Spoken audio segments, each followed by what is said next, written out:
Look at this. All right, all right. And this is, look at this font. This is the game.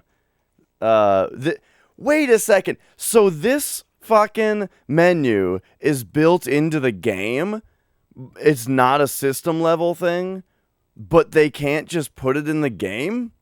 Oh, that reminds me. We're not in the right resolution. Oh my god, this is a fucking disaster. I try not playing Final Fantasy for one day, and we're back to this kind of stream. Okay, here we go. So this is so Castlevania was mine. Wait. There's also 5 free pages? How much fucking room does this game take up? Oh, I get it. It's like a page is like a block? Okay, what's all this? Anyway, okay, so Chronicles. I don't, what the hell is Chronicles? I don't know. Get rid of it. Twine. Yeah, get rid of it. Perfect Dark takes up a lot of space. T8, like, what is THF7? Tony Hawk? TH Lucky 7? Lucky 7s? I've never seen this before, this kind of stuff before. So yeah, the thing was, for the first Castlevania, or these Castlevania games are the only Castlevania game, or N64 games I've played that need the memory card, so I haven't seen this stuff.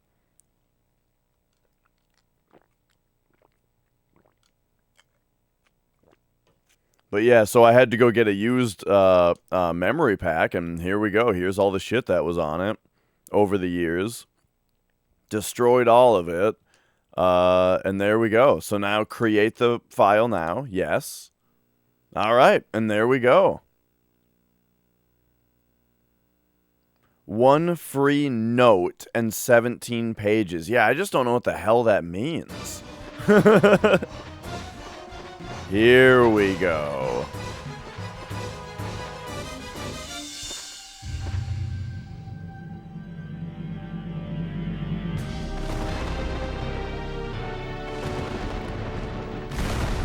So, this game requires both, well, it doesn't seem to require the expansion pack, but it requires a, memory pack and the expansion pack. Yeah, it must be. Alright, game start. Let's do this. Start. New game. Normal, I guess. Wait, there's 4 characters!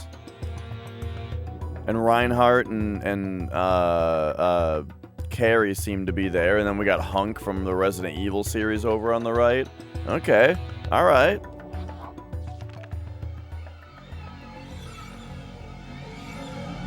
It's too many! Oh, whoa.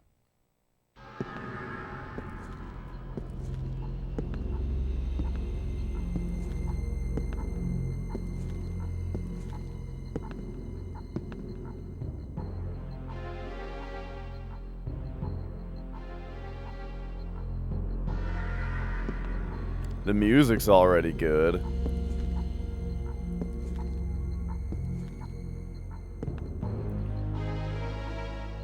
This does look like it's in high resolution, and you know what it's making me think is, boy, I hope high res doesn't mean 480i.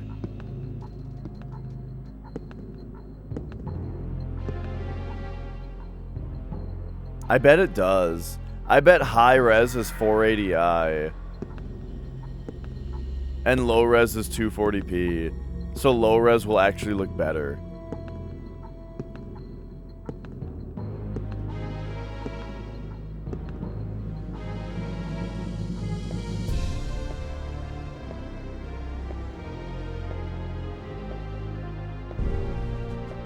It would just be news to me if the N64 could output 480i.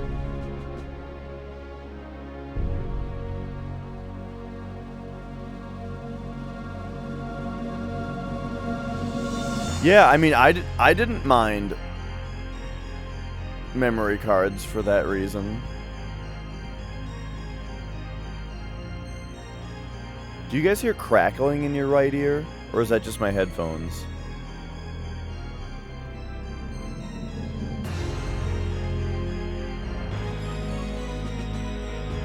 I guess it's gone now.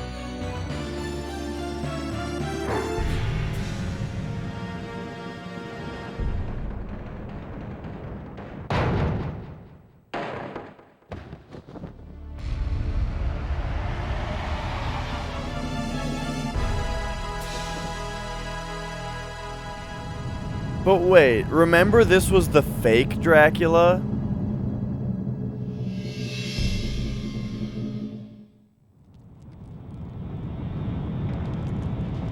Oh, higher texture resolution. Okay. That does make sense. This looks high, like, this looks higher than 240p though.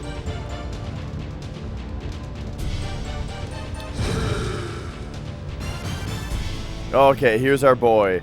I don't know what this guy's name is, though. Okay, okay. He's a 5 frames per second Kung Fu master.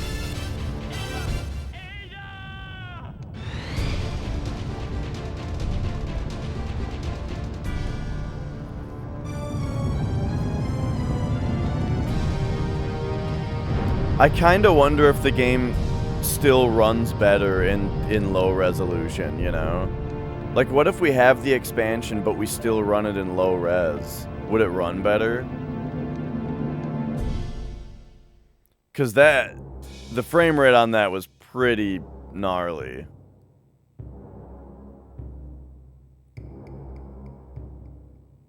Okay, okay, Cornell, aka... also known as Blue Crescent Moon. Oh, they're gonna read it for me. Through magic of the ancients, this man-beast warrior obtained a physical body of near immortality and a power that surpasses that of a wild beast. The man-beasts, choosing to live harmoniously with humans, sealed away their enormous magical powers to prevent them from being used.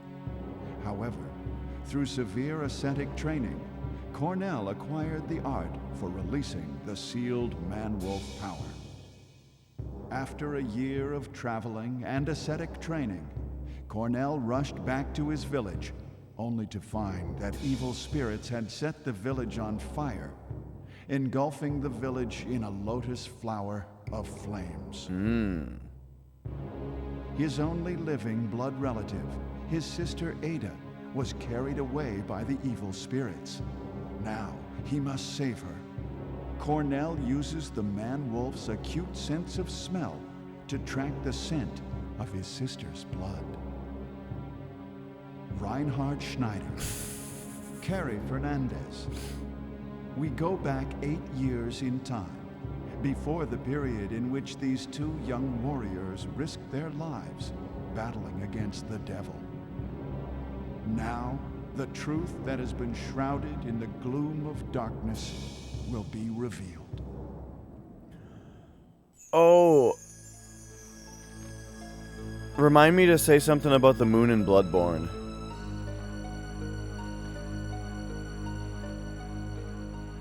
The big blood moon, like this game has.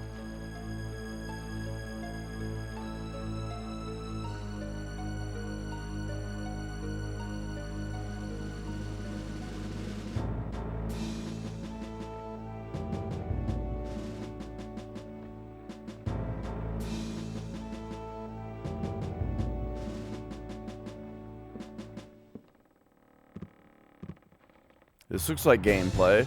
Alright. Wait, action view? We're already in action? Whoa. Okay. Dude, okay, so I was watching a channel on YouTube. Zuli the Witch, right? You guys probably have seen it. They... Apparently the moon, the big blood moon in Bloodborne, is actually a 3D model up in the sky. It's 3D. Like, you know, you would expect it to just be the skybox, you know, like a big flat texture that maybe moves a little bit. But no. It's the big flat sky like you would expect. But the moon is actually 3D hovering there and has like another layer of clouds in front of it that's more dynamic. I was surprised.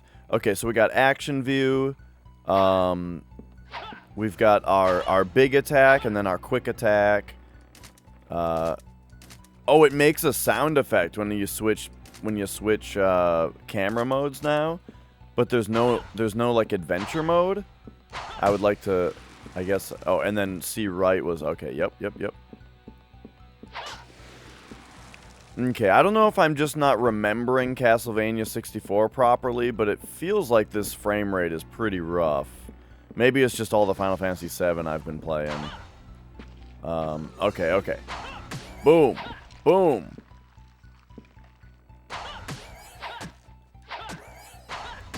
Oh, dude. Kicking this guy's ass. That guy's, that felt good, that combat, because, like, the enemy was reacting to my hits and shit, you know. Man, I saw like 2 minutes of Elden Ring yesterday, and I won't say anything about what I saw, you know, no spoilers. But it looked awesome. Like, whoa.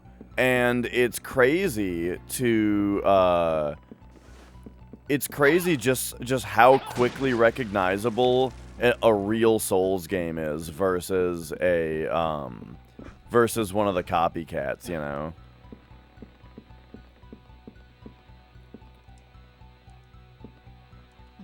Because, you know, the copycats are always like, they've always got shit wrong with them, but like the way that the different animations on the character all looked like specifically very Soulsy, and the way that when you hit the enemy, the little, like, even if you're not interrupting the enemy's attack in something like Bloodborne, when you hit them, that part of their body still moves, you know? Like, even if you're not interrupting their attack that they're doing, they still kind of, like, as they go up, right? And that little bit of visual feedback for the player is so fucking important. Playing Dark Souls Remastered? Nice. Whew.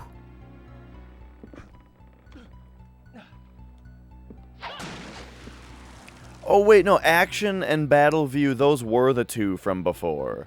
And then the third one was, the third option, was Boss View, whenever that was available. Camera? Okay, yeah, that's fine. You don't have to. And oh, right, this isn't Tomb Raider Angel of Darkness. That'll give me, like, tank controls selectively. Oh, yeah, there's a lever here. I saw this lever a minute ago and was like, I better pull that before I start platforming.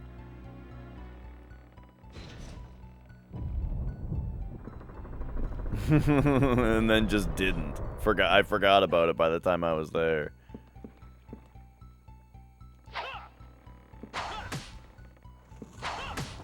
This guy's got...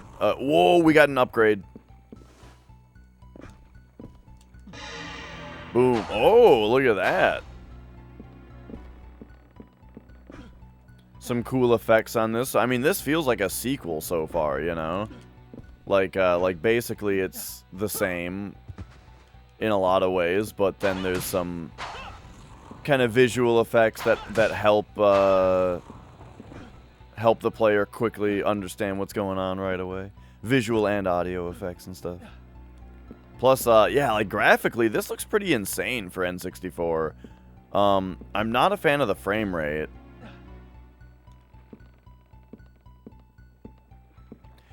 Dark Souls 3 definitely had, like, really smooth combat. Whoa.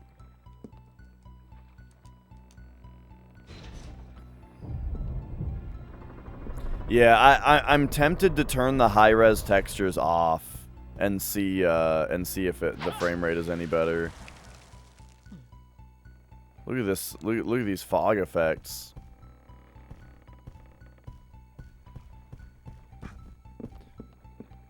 But who knows? Maybe we'll find our way indoors, and the frame rate will get better.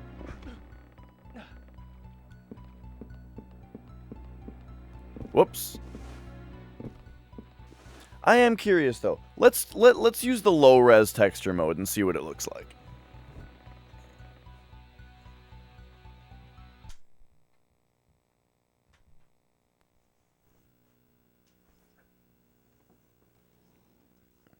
Have I played Dark Souls 3 with the FPS cap removed? Is that like a, do you have to like mod the game to do that? Whoa, yeah, dude. This looks like, I think it was in 480i before. Like, that, I mean, this looks way lower resolution. This looks like 240p.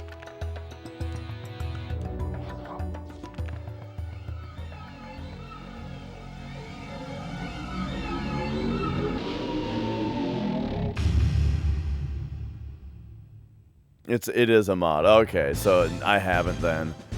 Whoa, look how much better this frame rate is. I'm not crazy, right? This is way fucking better. Okay, I'm glad I checked. This is so much better.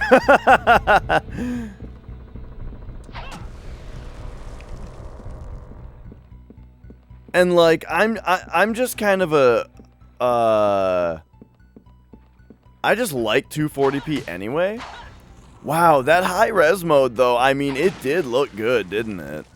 Like just fidelity wise, like it oh my god, yeah, this is way better. Okay, I'm glad I checked.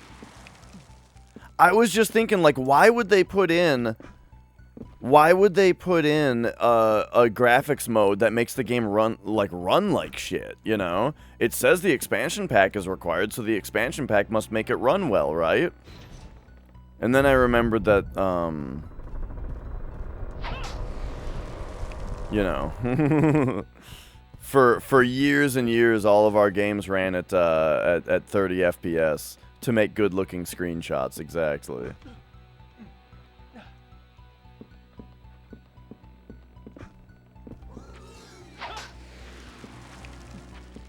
Alright, deck key.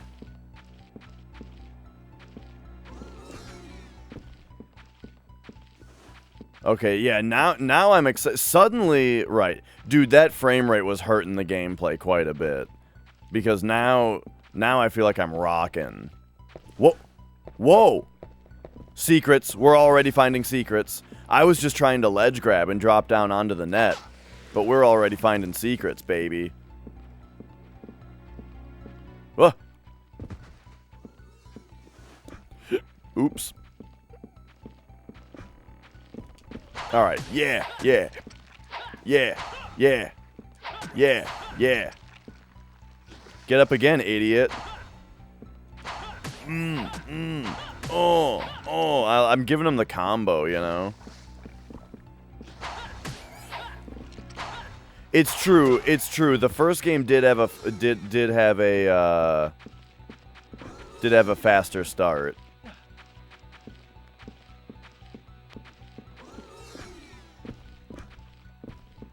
And hey, it was only boring because in the low frame rate, it was taking me forever to platform through. But now it's like, look at this, boom. Line this up, boom. Oh, come over here, blammo. Oh, we're already up there. This game's got parkour. Okay, hang on, we got it. So I already got the roast beef out of that, but I wanted to, I failed to walk over here.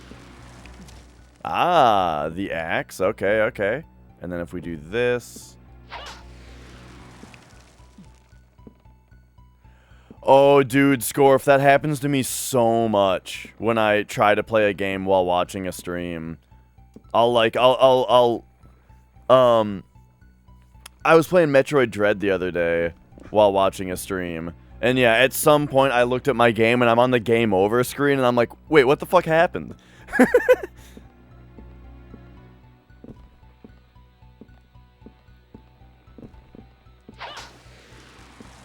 Oh, and this is, okay, so this is where we very started. Supposed to make the combat feel really, really smooth. Ah, okay. I mean, I have not seen, or I've never played a game past 60 FPS before.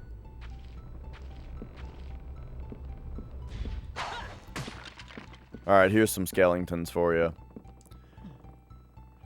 But like, so I've got a huge deal about 30 FPS versus 60, you know, and how I always want 60.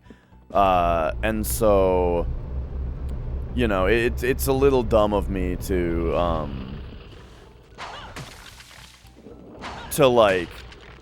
disregard anything higher than 60, you know? But yeah, I've seen a side-by-side, right, of 60 versus 144, and yeah, the 144 looked smoother. It's kind of crazy. But 60 is, I don't know. It's like, it's already hard enough to be someone who prefers, this is really what it is. This is why I haven't gotten into 120 frames per second and that kind of thing. Is that it's already hard enough to be someone who prefers 60 with all the shit that disappoints me. I don't want to put myself into the category of needing something that basically nothing has. Or not, well, basically nothing isn't the right way to say it, but you know. I should have put the camera into battle view for that.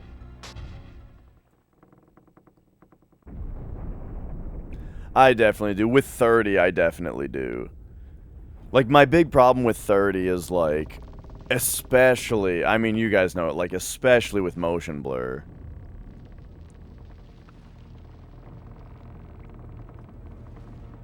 It's like, it takes me a long time to get used to it. When I first start up, like, Bloodborne, right, and it's in 30... takes me a long time to get used to it, because for a while, at first, it's like, dude, when I'm turning the camera, I might as well just have my eyes shut.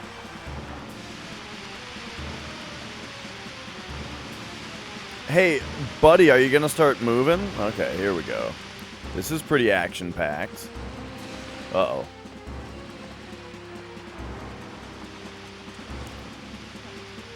Why do I have this feeling that the main character can't swim? Oh! Uh-oh. Oh no.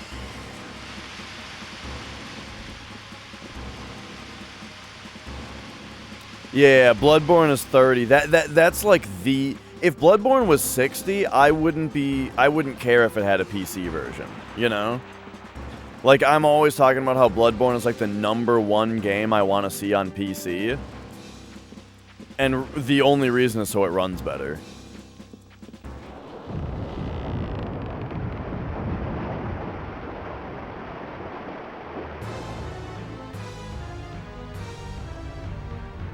That said, if you have a PS4 Pro, Lance McDonald actually made a 60 FPS patch for Bloodborne.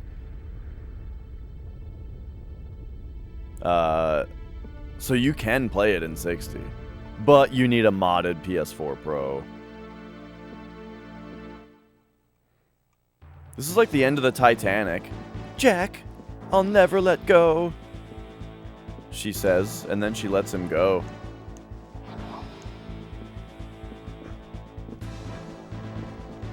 Dude, this music, I'm liking how the music is exciting right away in this game.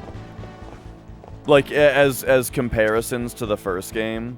So comparisons to the first game right away, the controls feel smoother. Like the jumping in general feels a lot smoother than it was in the first one. And then, yeah, I'm liking how the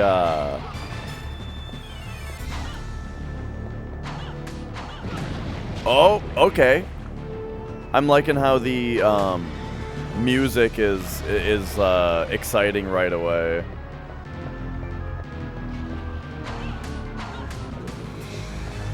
Oh, I knocked his arm off.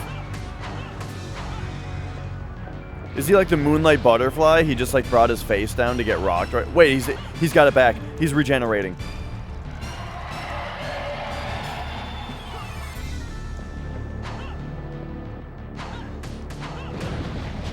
Okay, man, I can't read these guys' attacks yet.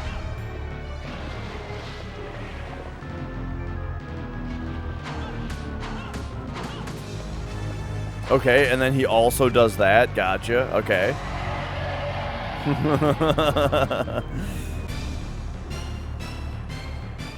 I think in the first one, I beat the first boss my first try. Alright, here we go. Wait, did that say something about a checkpoint? Did the crazy bastards actually add checkpoints to this game for people who don't have a memory card?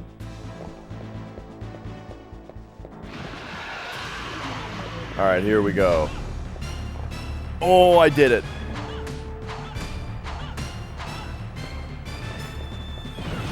Oh, okay, I actually saw him do the attack that time.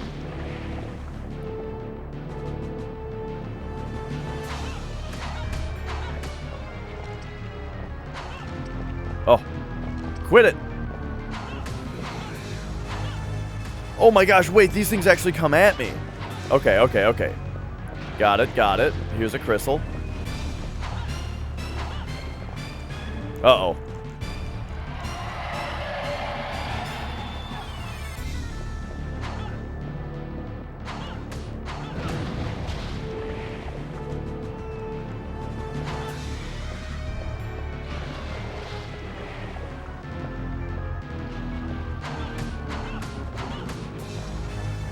Okay, okay, okay, okay.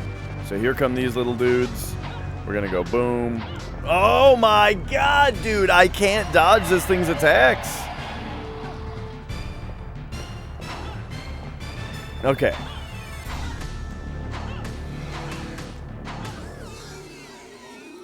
Got him. Man, this game seems to be a bit fat. Whoa, look at the corpse back there still.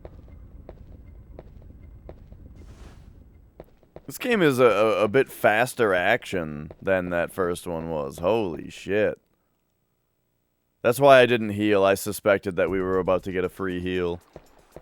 Alright, the Forest of Silence. This is, the first area of the first game.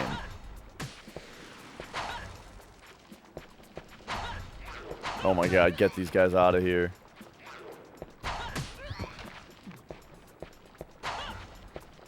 I haven't gotten another weapon upgrade yet after that first one.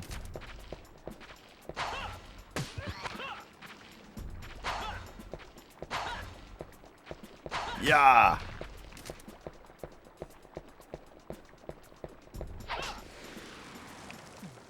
Okay, nice. So yeah, as I was saying, yeah, the controls just feel a lot smoother and snappier in this one. Like it still controls the same, just better.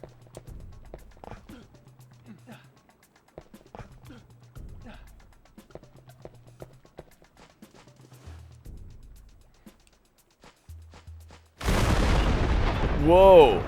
Whoa, that scared me a little bit.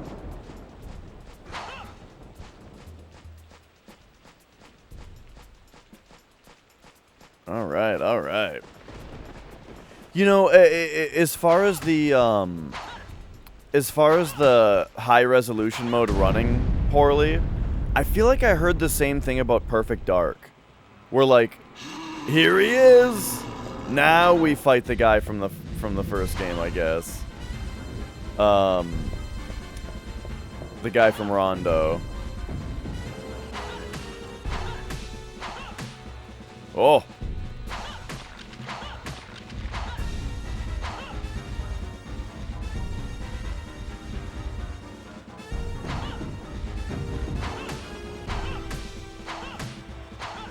Okay, good visuals here too, where it's like the targeting reticle seems to tell you what it wants to target, but then it flashes if you're actually in range.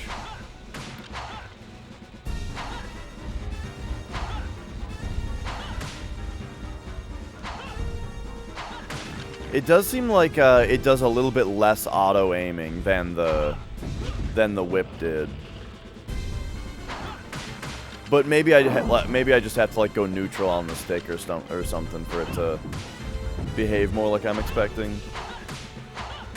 Because yeah, in the first game, if your targeting reticle was on the enemy, then you'd hit the whip and he'd whip them. But probably only if you went neutral on the stick. Let's test it. Nope. Okay, you actually got to aim at shit in this one. That's gonna be... I think that would technically make things a little bit harder if,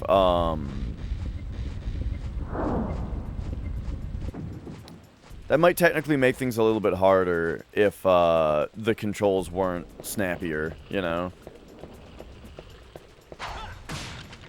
Oh, dude, we've got the upgraded weapon now. Okay, so I don't remember... Oh.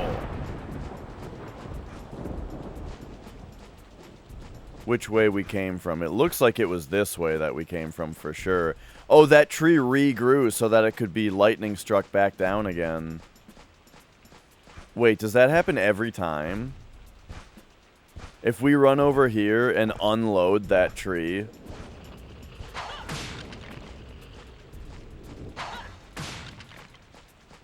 and now we run back.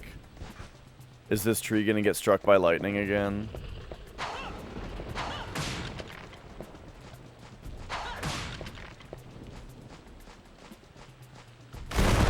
Yeah, that's a little silly. But, you know, good way to know I'm probably not going the right way. And then, okay, so that's where the dude ran. Oh, there isn't anywhere else to go. Okay, okay. For some reason, I thought I saw another way to go.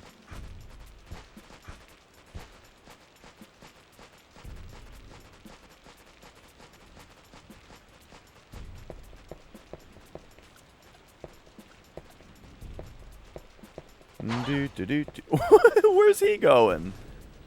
Where are you going, buddy?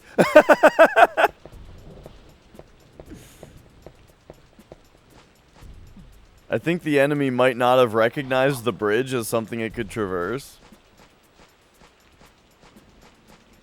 Oh, totally, Moonin. It's like a unique bit of... Okay, the sage points to the right path. Oh, okay. It's like a bit of campiness that only video games can have, you know? Ah, an ampoule. What up, rocket science?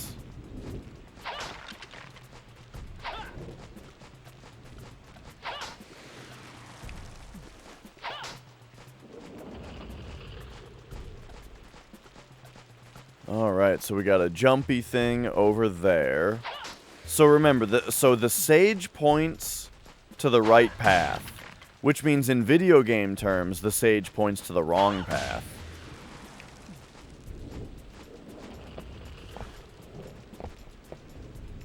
Oh, but the sage statue seems to be gone.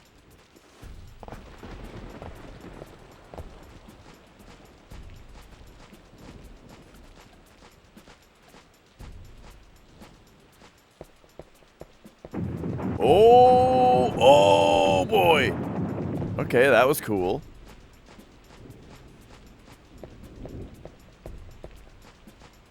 Alright, probably got to open this gate up by some other means.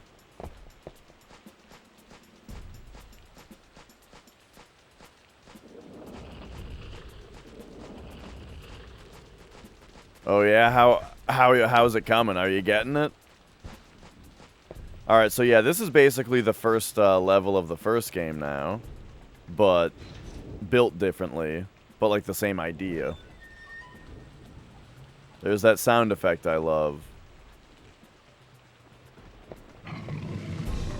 Oh, and here's this guy.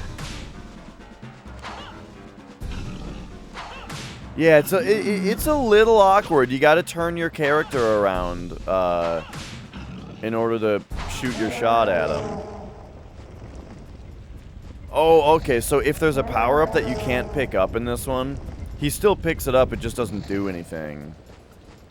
Unlike the first game where, I think in the first game your character just wouldn't interact with it. I kind of like this more because it acknowledges that, like, it's there. The lock-on mechanic was in the first game, and it actually worked a little bit more easily. In the first game, if you were locked onto an enemy and you hit B without without moving the stick, your character would just turn to the locked-on enemy and attack them. In this one, you do have to be relatively facing them, it seems.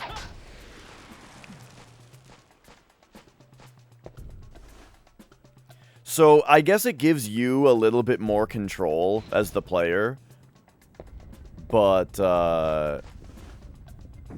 it is going to make some stuff a little harder.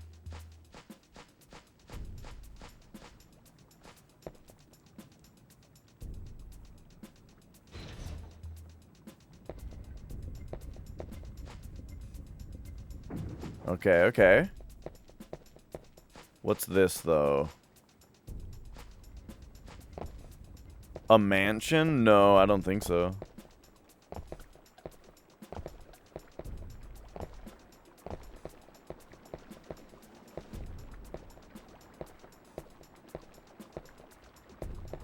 What is... Wait. Huh? Okay, what's the purpose of this? Ah, good. You can still hold C up to go into first person. Okay, I've been digging the music so far. I don't really get this music, though.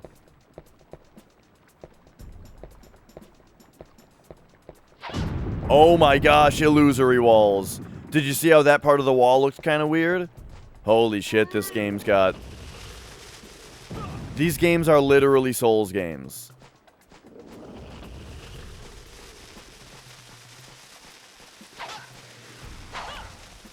Uh-oh. Oh, I got him.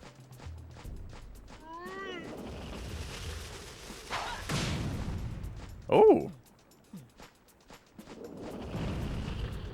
Okay, what the hell is this now?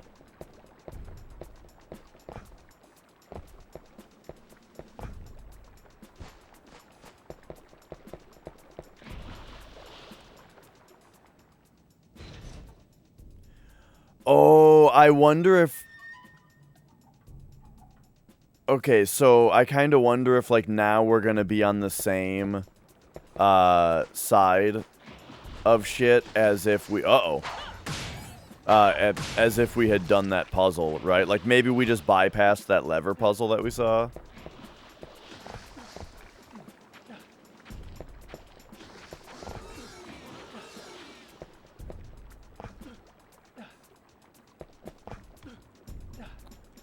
Yeah, it just feels like you're in a lot more control of your character.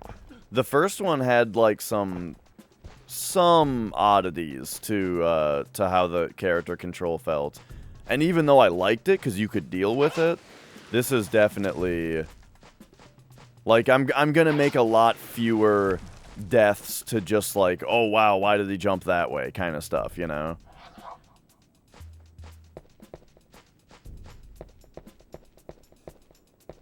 Okay, so we got this symbol-y thing down here.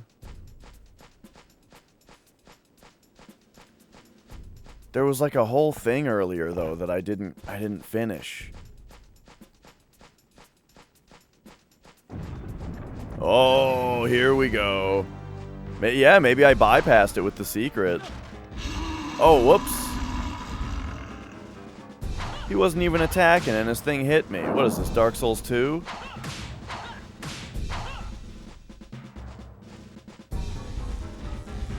Oh, big skeleton guy that's all electric like Dark Beast Parl? Oh, dude.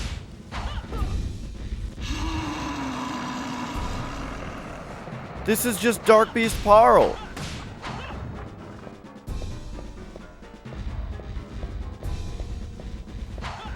Oh, tell me his hand is gonna attack me from the ground. Nah, okay.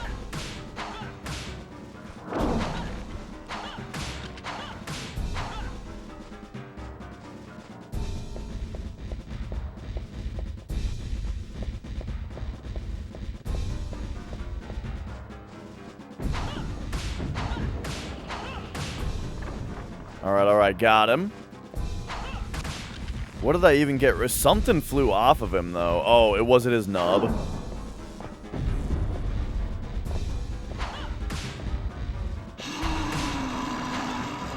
Oh boy, oh boy. Okay.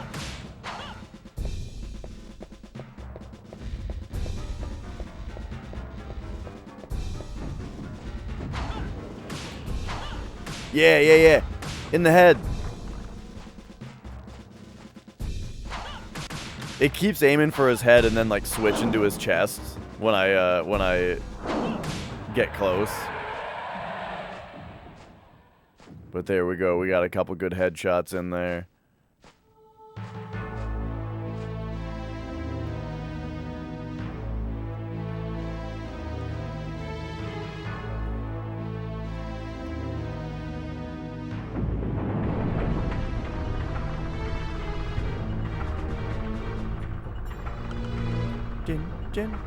Jin.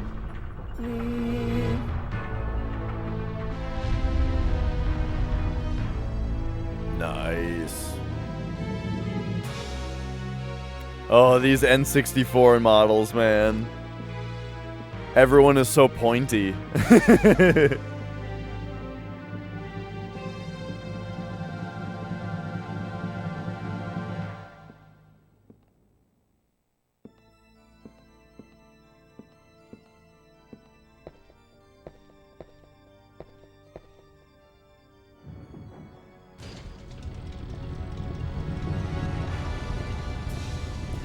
Oh, good. They actually added a cutscene in this one to explain what happens between you going into the castle and being here. Yikes! Shocking to find the Great Cornell helpless in a place like this. That sounds like it might have been a lady, just judging by the... what they said. Oh, no. It's this guy. Even a mad wolf is nothing but trapped dog in a cage. Ortega, you're okay? I saw the village after it was attacked. Your home was burned to the ground. I know.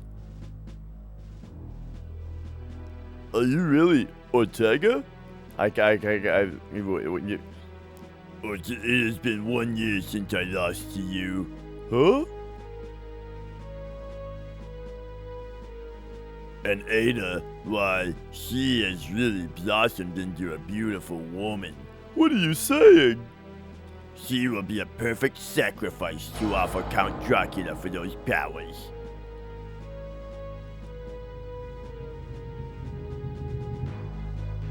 Dracula? Don't be a fool. According to legend, he won't come back to life for some time. Wait, you were the one who attacked the village, who kidnapped Ada? Have you sold your soul to the devil? You will find everything out soon enough, Cornell. Soon enough.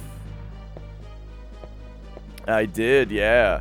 So far, it's great. Like, the controls are way tighter and smoother than in the original.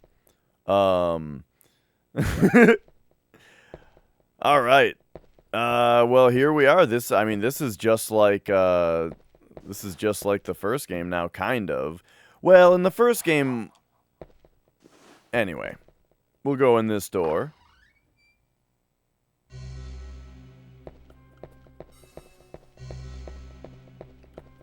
But yeah, so we had, besides a little introduction on the boat, the first level was kind of similar, right? And now we're in here.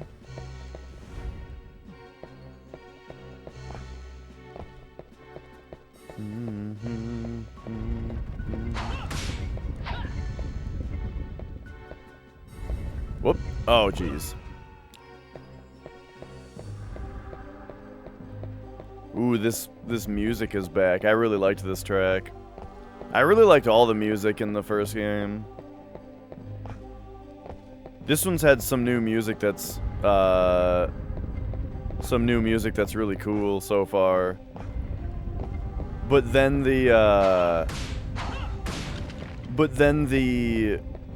whoa! But then the track that they added to the Forest of Silence, I thought was not really fitting. I mean, it's the Forest of Silence, right? Why did they add a music track to it?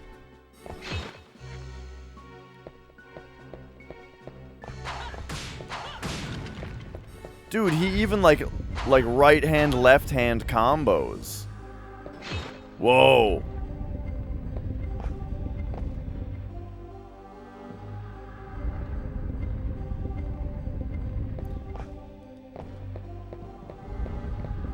Yeah, with these controls, I mean, it's almost like they called up Nintendo, you know?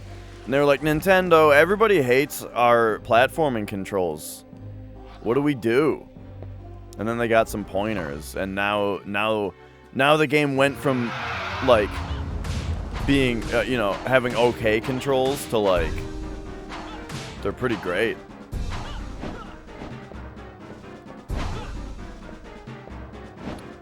Okay, hang on, I'm fucking this up.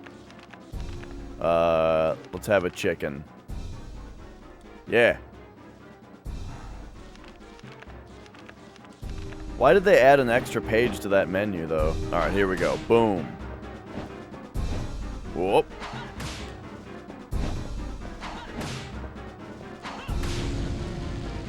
Oh, nice. Oh, right. I remember this boss. So yeah, now he,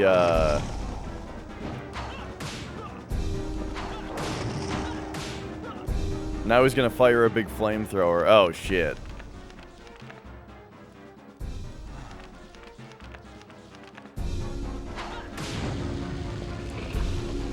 Okay.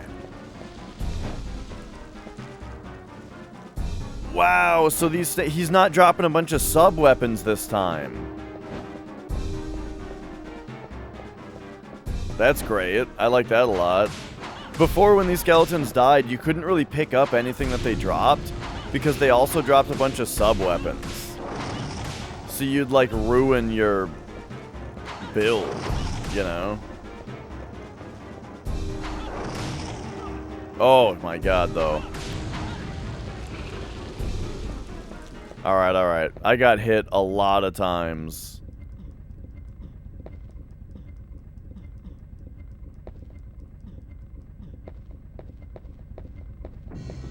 But look at all that. Whoa, we don't even have to pull this lever this time.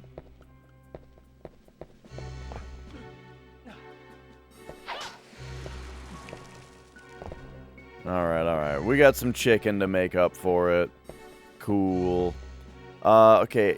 Can you... I don't know if you can, cling on ledges like you could in the first one.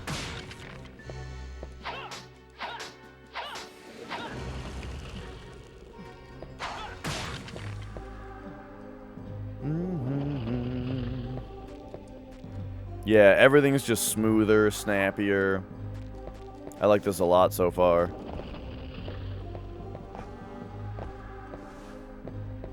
This character seems kind of overpowered, though. I'll tell you that. Right, yeah. Now you don't need to pull the lever, but, like... Right, they left it there, exactly.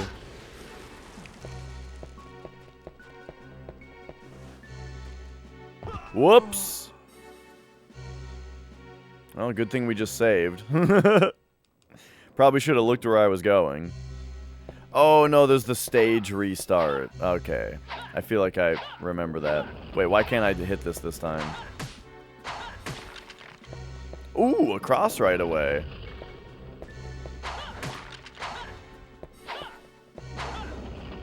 It's like the game saved that I hit this already. Or maybe I saved after I destroyed it. And I just don't remember that being how it went. Alright, so we do gotta fight skeletons now so that I can get the, Oh, there's a power-up right there, actually. Look at that. Boom. Nice. And then, yeah, let's actually, like, look where we're going now.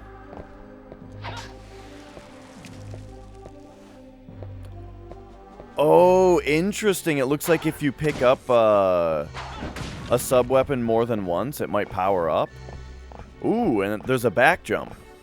Side jumps, back jumps. Okay, okay. The first game actually had the side jumps and the back jumps also. That was what occasionally messed me up in platforming. The contents of the bag appear useless, only sand and gravel.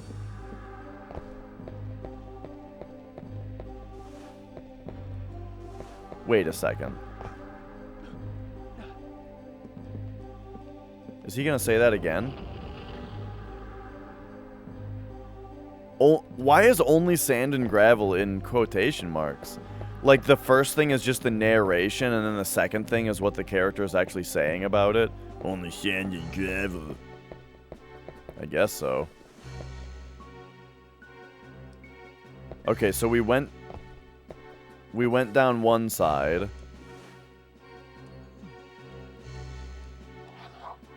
We'll save, and then now that it's nighttime, we can go down this side. Interesting.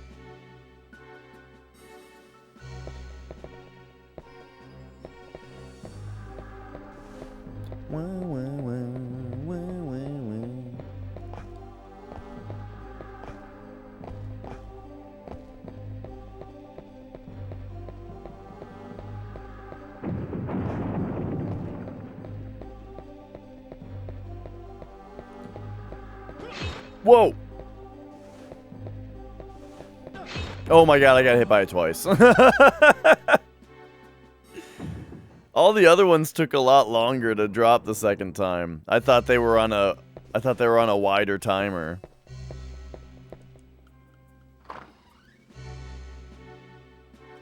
But yeah, I was a little worried.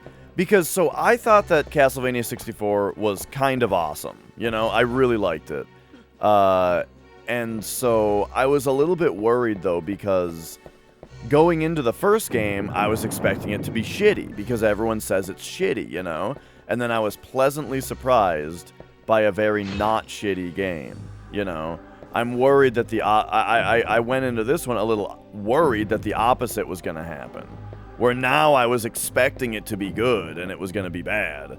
Or it was going to be the same, you know? Like, it was going to be, like, just as good or bad.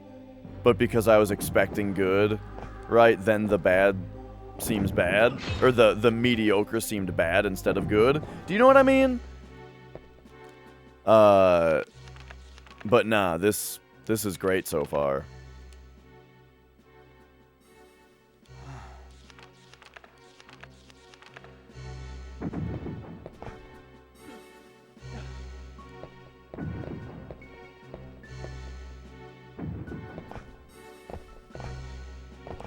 Okay, I gotta watch out for these guillotines, apparently.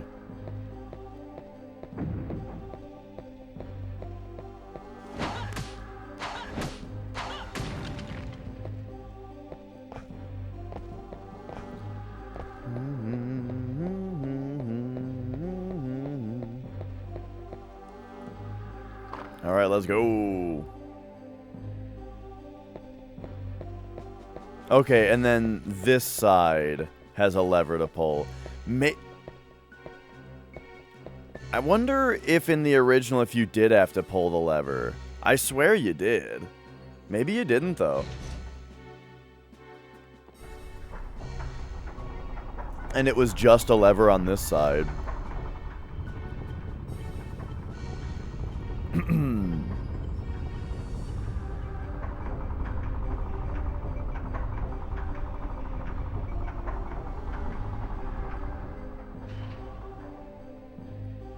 Okay, so yeah, I'm really looking forward to the rest of this playthrough.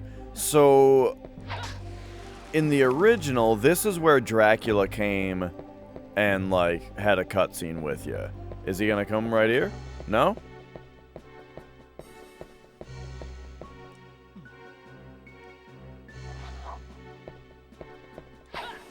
Uh-oh. Oh, okay. Perfect.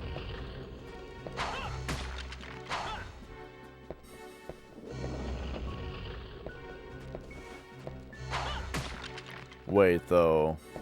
What is this save crystal over there? Oh, that's where I was before, or that's where I came down before. Right. Okay, so now we just drop down here. And down here. And now... this door is open.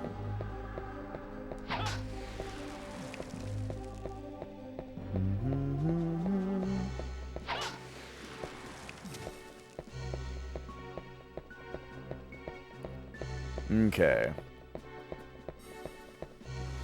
So this door is open. We can now access this room. But to what end? There's probably another thing I was supposed to do.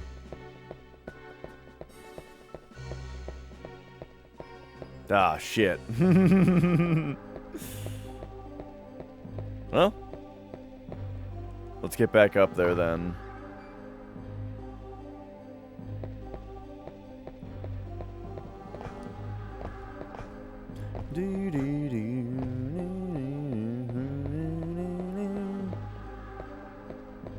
Good thing someone rebuilt this bridge, but just as rickety. You gotta love that. The collapsing bridges that respawn. Like, someone keeps coming by to repair it, but keeping it shitty, though.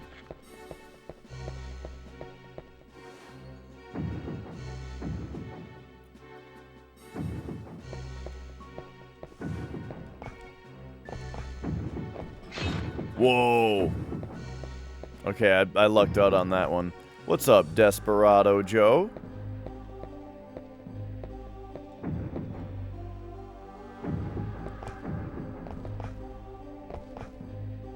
Alright, there we go. What the fuck? I don't know how I feel about that. Maybe I was supposed to be jumping. I didn't jump the first time, though. Had a dream where your brother made a character in Fallout 76. Oh, yeah? I don't think I've had dreams like that about other people, but I definitely have dreams myself of, like, I had a dream where I, right, like, started playing this game, a certain game or something. Like, oh, wow, I had this dream where I started playing Anthem, you know, or, like, something like that. I had to... Okay, I guess we're just going. I guess that was just acceptable behavior, according to the game. I mean, I lucked out, don't get me wrong, but that's pretty funny.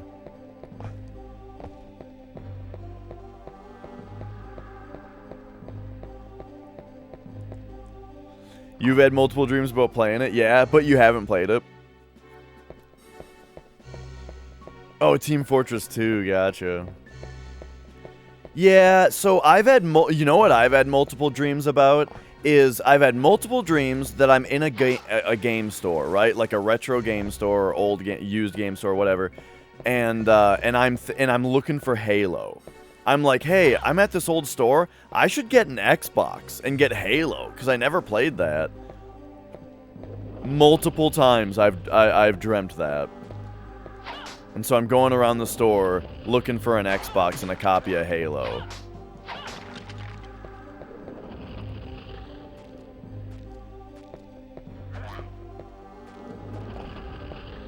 That was a good voice line for that skeleton. I love that stuff.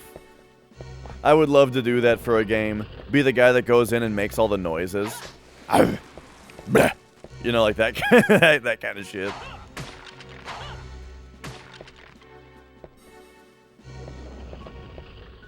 Jet Set Radio for Xbox.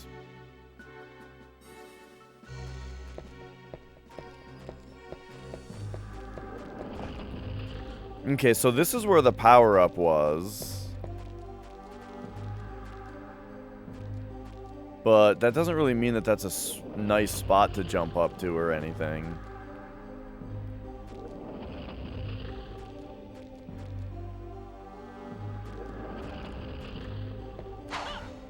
Whoops. Oh.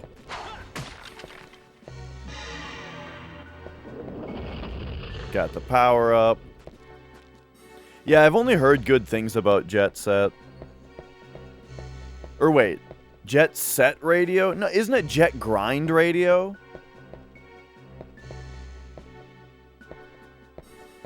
Maybe that's a, or maybe that's a, maybe that's a localization thing. Oh, do you have to interact with these chains? Wait, the inside of the mechanism that opens the grating. Okay, if this is the inside, where's the outside of it? Yeah, okay, yeah, Jet Grind Radio. That's the one that I've mostly heard about. And then I also heard that the game Jet Set Future has nothing to do with Jet Grind Radio. I always thought it was a sequel.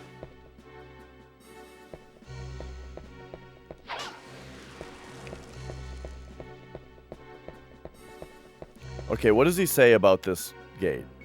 There must be an opening mechanism. Yeah, there must be. I wonder on a scale of 1 to 10 how big of an idiot I'm being right now. Not finding the mechanism that opens this thing.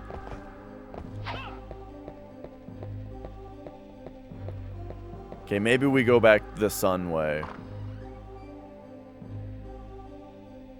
Oh, it is a sequel. Man, what the hell? So there's another game that, there's another game then that has like a similar name. That isn't related.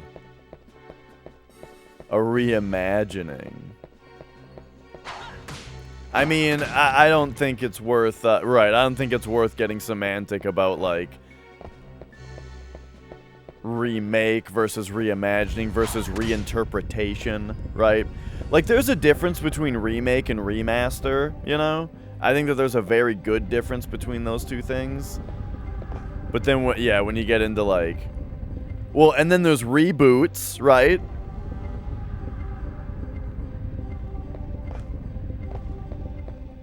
But then you get into all the other business. Whoa!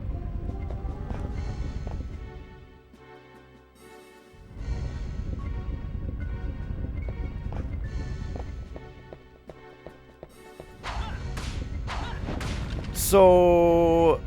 I haven't used my sub-weapons really yet because I haven't needed to. This character's just main attack is so good that I don't know why I would need to use a sub-weapon.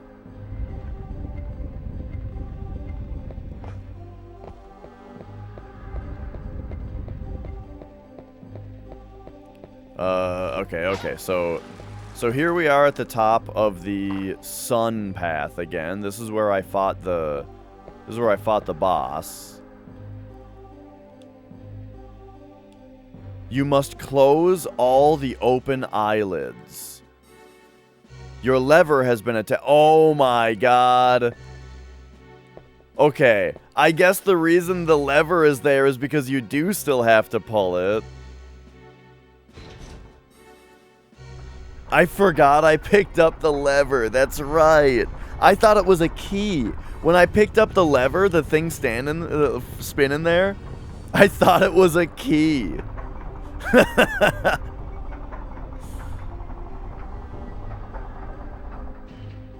Okay, hang on though. There's also a puzzle here. You must close all the open eyelids. I feel like that has to do with the order of pulling these levers.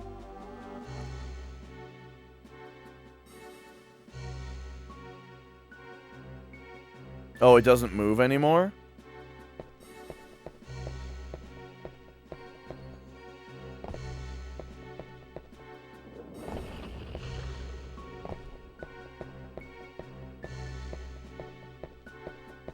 Whenever I hear like reimagining or that kind of thing, what I think of is that Old Boy remake where Spike Lee, when they're asking Spike Lee,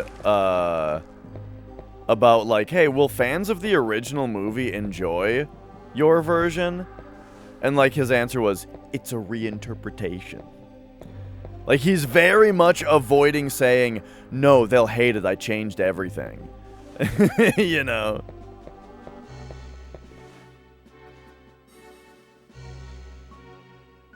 It's a reinterpretation.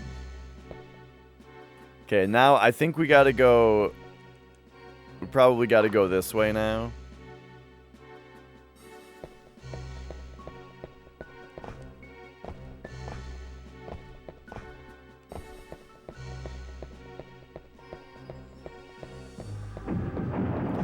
So, as I was asking before, on a scale of 1 to 10, how stupid was I for not figuring that out? I think that's like a solid 7, maybe an 8.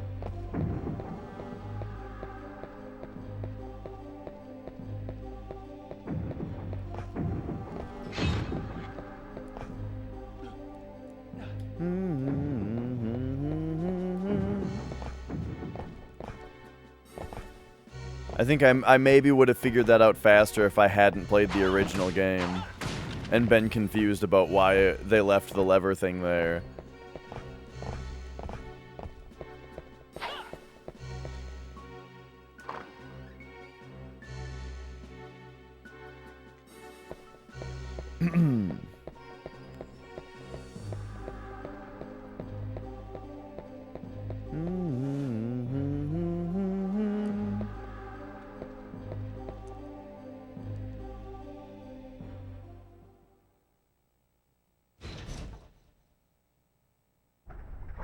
Hey, the music stopped, so I must have done something right?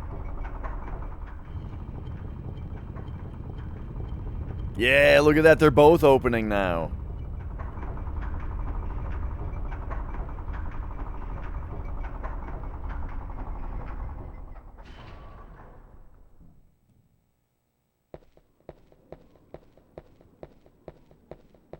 Okay.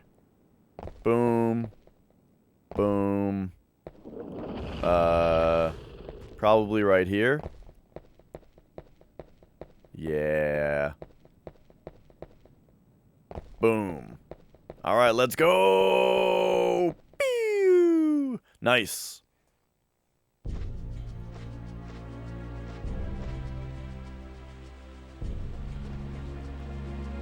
Now, I don't necessarily want this, or I don't want this confirmed or denied, you know, because I don't really want to, I don't like having expectations altered. I'm finding it interesting, though, that so far, we're basically going through the same levels as the first game. As if this game is, like, basically just a remake of Castlevania 64, you know? I feel like that's what people have already kind of told me.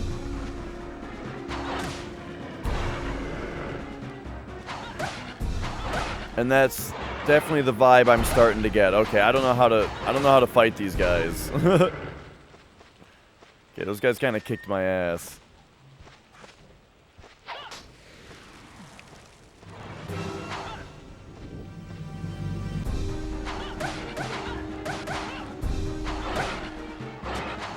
Get him! Get him! Ooh, a cross? Okay, a cross I can actually use. Here, let's heal up a little bit here.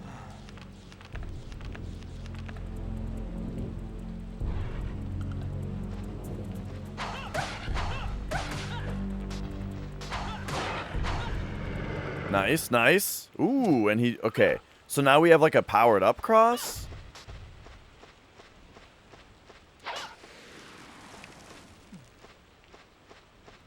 That still just says a purifying.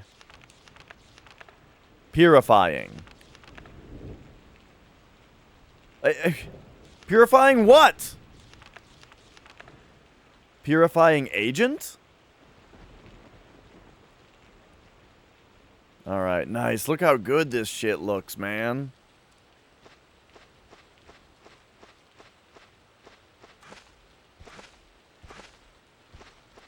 Boom.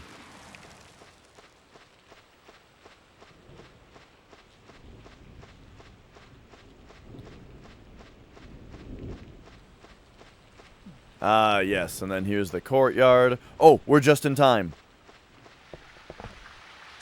If this puzzle is the same.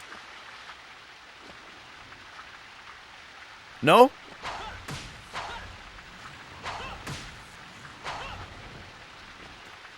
Is having a dog with 2 heads better or worse than having 2 dogs? I would definitely take the dog with 2 heads. Because it only has 1 ass that I have to worry about. You know what I mean?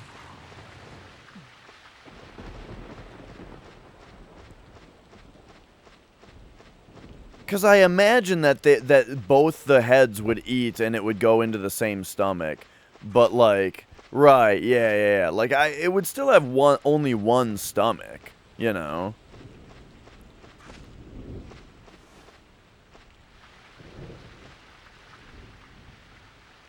The tombstone is so damaged that it cannot be read. There is a switch. Oh, okay, I'll press the switch. Is that what raises this time? No?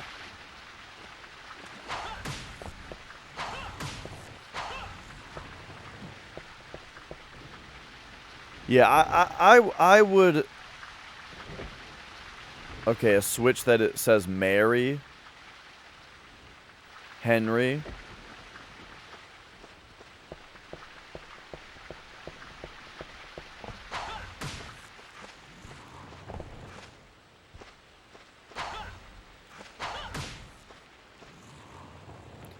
Henry, Mary, this guy. Okay, I've pressed all the switches, but nothing is happening, it says. Oh! And there's something up there, too. Okay, so they changed this puzzle. In the first one, if you just stand... Or, in the first one, this thing just raises up at midnight. But there's no switches on the tombstones. Alright, so let's find the clue. Beneath the fountain, the stone pillar sleeps. The one who solves will be led to the top. Yeah. Well, we figured that much out.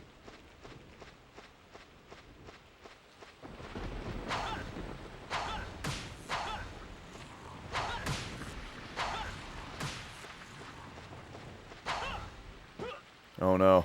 Their ghosts are attacking me. Okay. So, this is the son, Henry.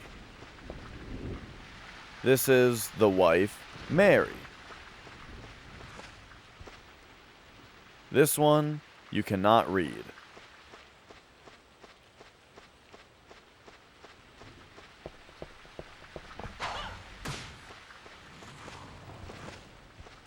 And then this one, the Lord of the Mansion.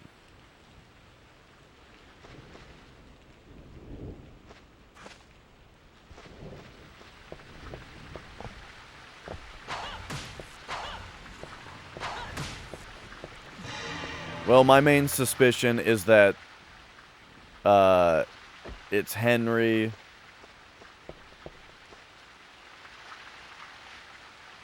Mary. This dipshit.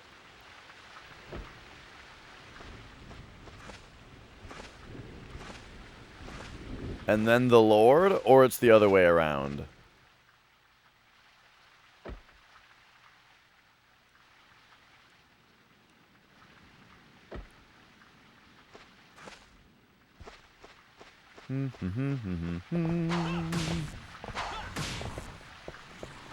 I suppose I could look around for an actual clue, though.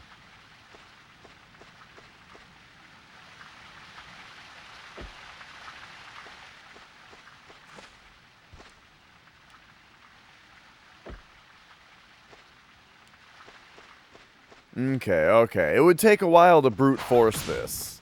Let's try and find another clue.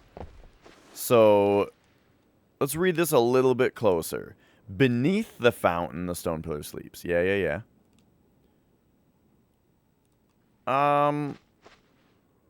Yeah, but what's the actual puzzle? What's the actual riddle here? We've just got tombstones and switches.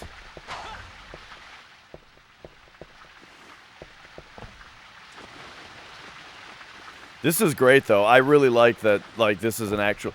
See, when I first played, or when I played just Castlevania 64, I really overthought this puzzle. When I saw these tombstones and the stone pillar, I was like, oh, shit, it's like a clue, or it's like a puzzle where, you have to be here at a certain time where, like, or like Henry is hours and Mary is minutes, right? And then this whole thing represents a clock and all that kind of stuff, you know? But then it turned out, oh no, it just goes at midnight.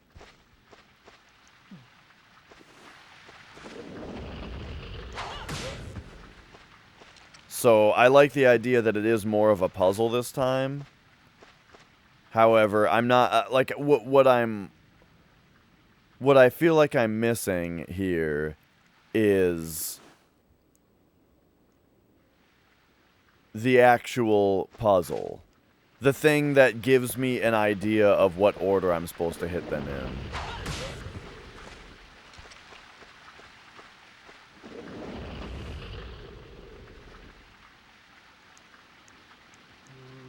Look at that lens flare.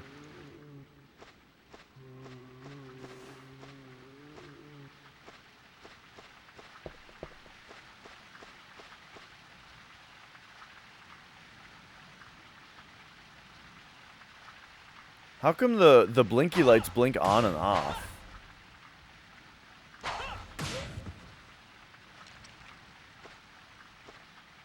It seems like it's just they just blink on and off just to tell you that, like... But they blink at different rates. Are you seeing this? I don't really understand the blinks. It's like everything that you can interact with in this game is gonna blink. But they blink at different rates? There's no way I have to hit it while it's blinking.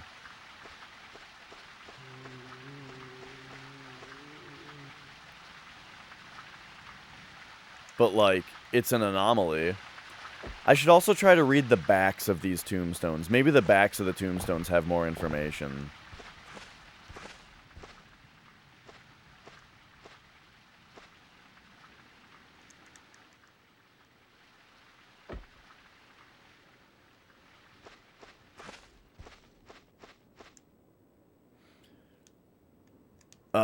Oh shit, no, the back is just the same.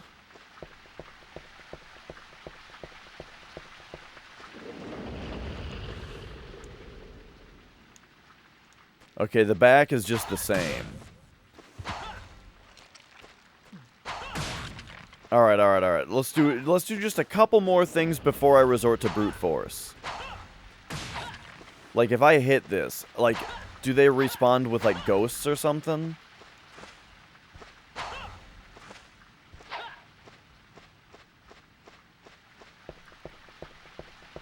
Alright, so I tried clockwise, or sorry, I tried counterclockwise, starting with this one. Now we're starting clockwise, starting with this one. Are you ready for this?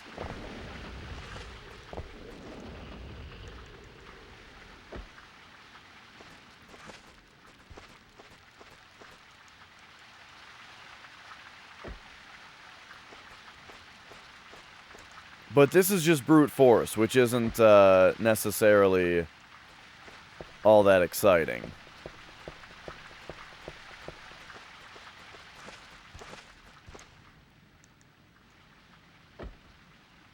Okay, so clockwise and counterclockwise. Oh, by the way, hello, GBG.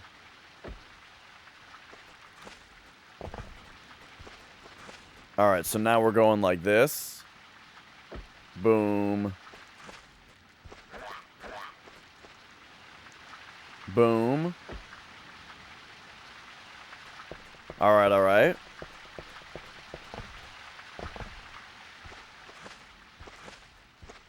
Oh yeah, I could see something like that.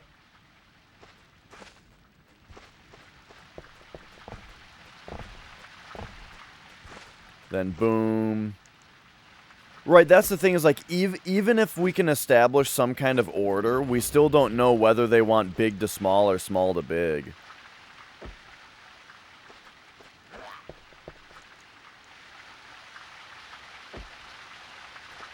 But at the very least, it does give a text box that says that nothing is happening, which verifies to us that it is a matter of hitting the 4 switches in a certain order.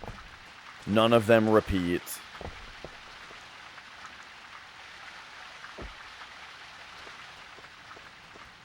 So how about big guy, wife, son, unknown.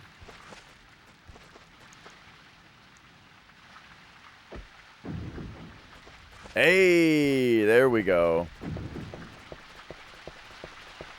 So, I mean, I just got it by brute force.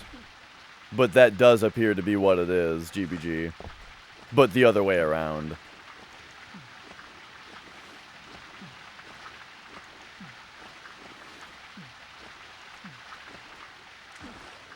Okay, so we can interact with this now, too. Image of a rose is engraved in a stone on the fountain. Oh, okay. Well, that's nice. Oh, dude, the music in here was super good. Let's see if they kept it. Yeah, this was like my favorite track in the game.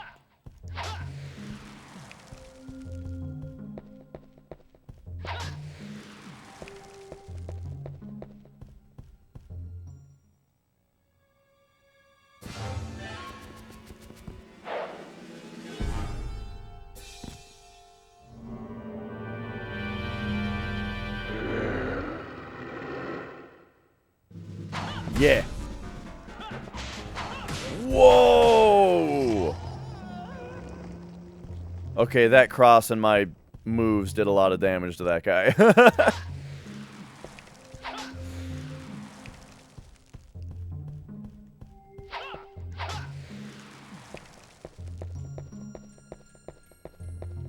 Alright, so this probably doesn't open from this side. Oh no, it does! And there's a save point in here.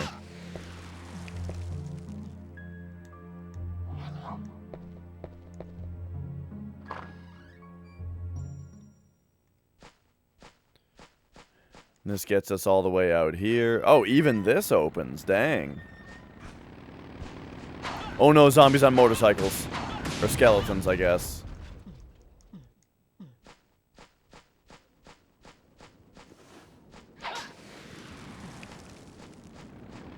This is very interesting because this is the same area that I remember, you know, from the first game. But yeah, just built differently and with different enemies in it.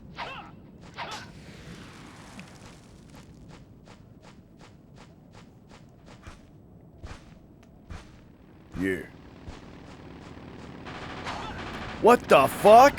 He's got a sidecar with the machine gunner in it?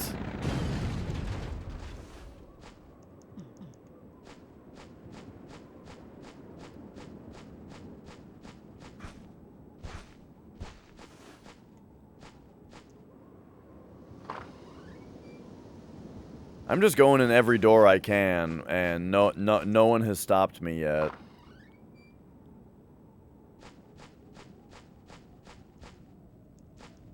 Okay, apparently this isn't interactable. Worn away by wind and rain, the inscription is unreadable. Look, we don't need to go into the hedge maze yet. Let's check out the let's check out the other area. The mansion. The mansion where no one dares to go.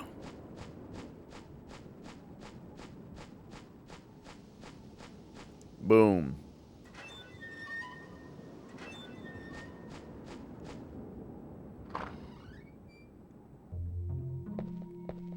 Blum blum blum. Blum blum blum. Oh. Okay, so yeah, if we actually come up here, what's the story up here?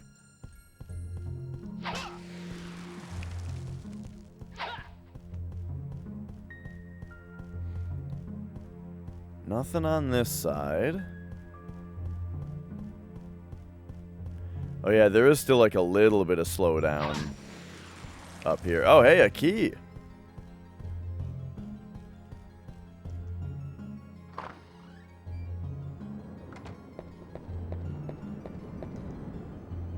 Rose Garden. It is locked. Okay, okay. Perhaps, yeah, why? Maybe. Ooh. Wait, it's like a bunch of clouds, but then you can see the moon for some reason. I don't know. I guess that was just a gray sky.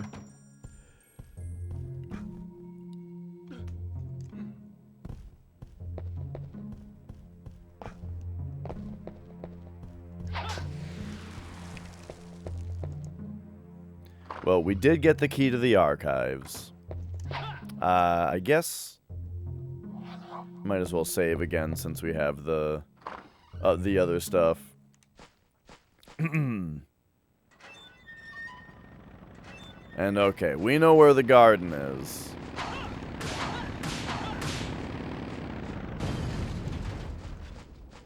Just watch out for these motorcycle explosions.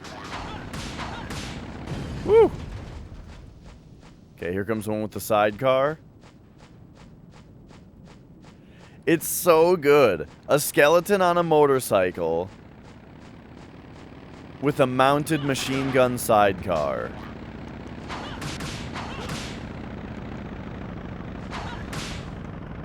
And they look like assholes on it.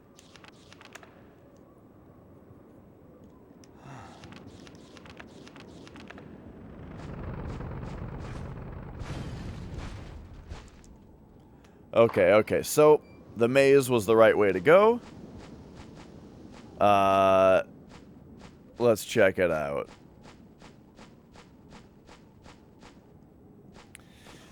Yeah, yeah. Love it. Yeah, it's been great so far, dude. Good to see you. I've been really enjoying it. I mean, it is kind of interesting that it's just all the same levels as the first game so far. Except for one, like, little... Except for one new level at the very start. That was just the tutorial. But yeah, other than that, it's been all the same levels as the first one. Just kind of rearranged, you know? Oh. Like, it kind of just feels like a fan mod or something, you know? But yeah, like, the controls are way better. This character's kind of overpowered. And then it's all the same levels, but, like, with a new little twist on all of them so far, you know? Like, hey, it's the same level, but the puzzle is different. You gotta do it a little differently, that kind of thing. Alright, locked from the other side.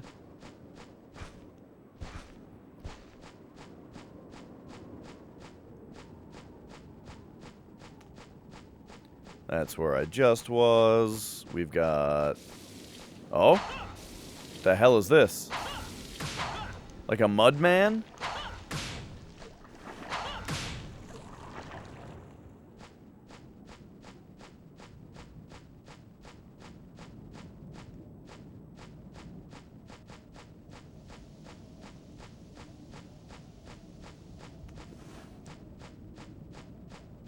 Okay, okay.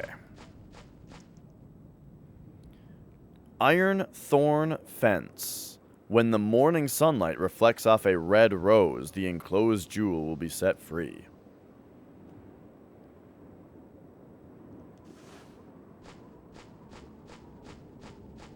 I mean, the detail about the rose makes it sound like there's more to it than just be here during the daytime.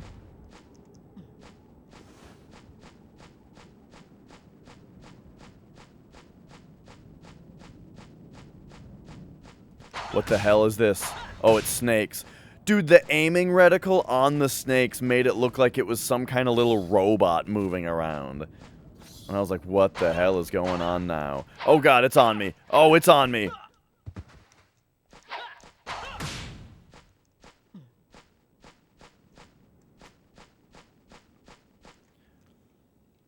It did say, yeah, when morning sunlight. Okay, I mean, it's almost morning.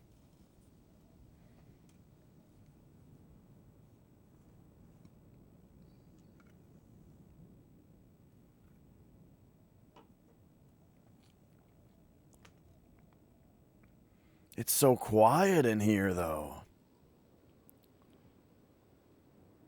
But yeah, there's got to be more to this because of the rose detail. But, okay, here we go. It's morning. Yeah.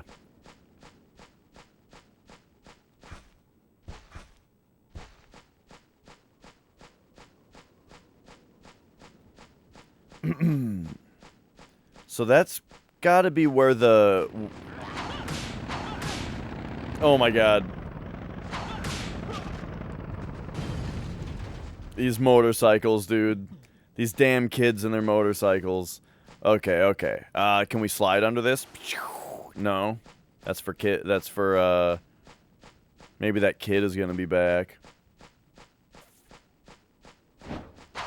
Whoa!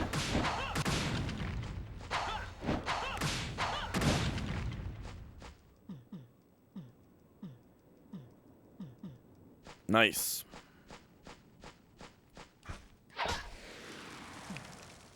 Oh, okay, so there's the Rose Garden key. Wait, the Rose Garden key?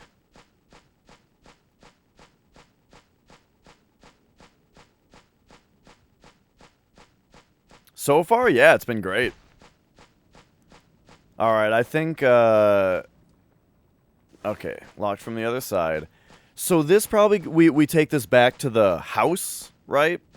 And then I think something that we do in there is probably gonna unlock the gate that's out here. So we'll go back the other way.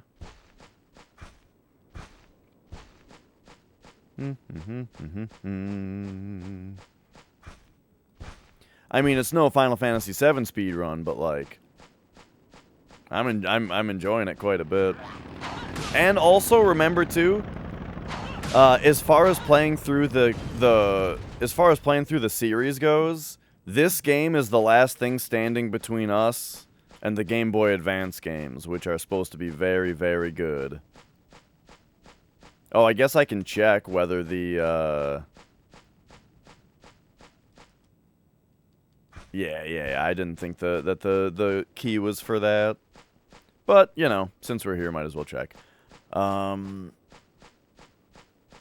Snakes. Snakes.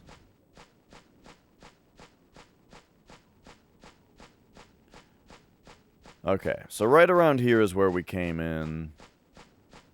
Mudman.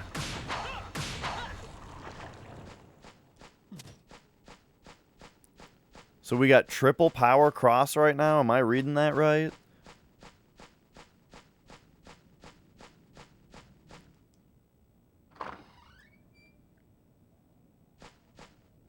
Perfect. Okay, here we go. Jumping in the first one, jumping was like a lot faster than just running. Oh, in this one it looks like maybe this maybe sliding is the fastest way to move. Yeah, you know, I feel like that happens a lot where it's like partly you would expect it to reduce the price because now it's more available, but also it probably raises the popularity of it, you know? It like gives more interest in those games in general.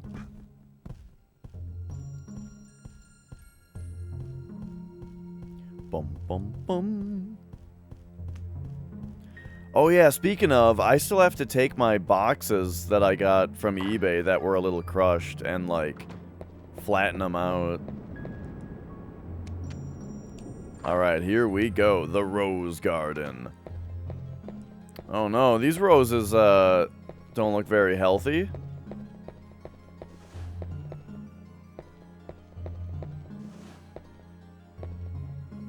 Oh, yeah. A reprint like that, for sure, will affect prices.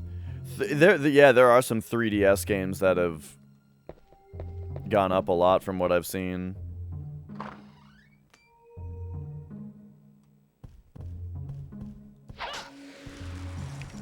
Yeah. The copy of either Circle of the Moon or Harmony of Dissonance, one of the two, the box is a little, rounded.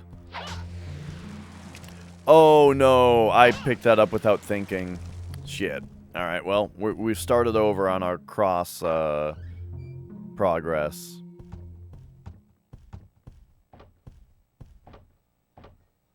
Mary, I need a drink. I'm so thirsty. No, stay away from me. Why do you talk to me that way, Mary? I'm the lord of this annex and your husband. I'm telling you, I need a drink. Oh, come on, Mary. Oh, I didn't see you standing there.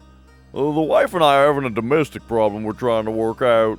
I don't know what you want, but could you come back another time? I'm looking for a girl by the name of Ada. Ada? Well, I'm afraid I don't know anyone by that name. She had to have been brought here. I can still smell her. Well, I said I don't know her and I mean it. Anyway, I'm thirsty, so what? Wait a minute. You'll do just nicely. What? Why, your warm blood, of course, which is with which to wet my whistle. Alright, get the fuck out of here, idiot. What? I feel like this character is, like, intentionally easy mode to teach you how to play the game. Yeah, could you tell how much I had to rush those lines to keep up with the text? Let me show you my worst one.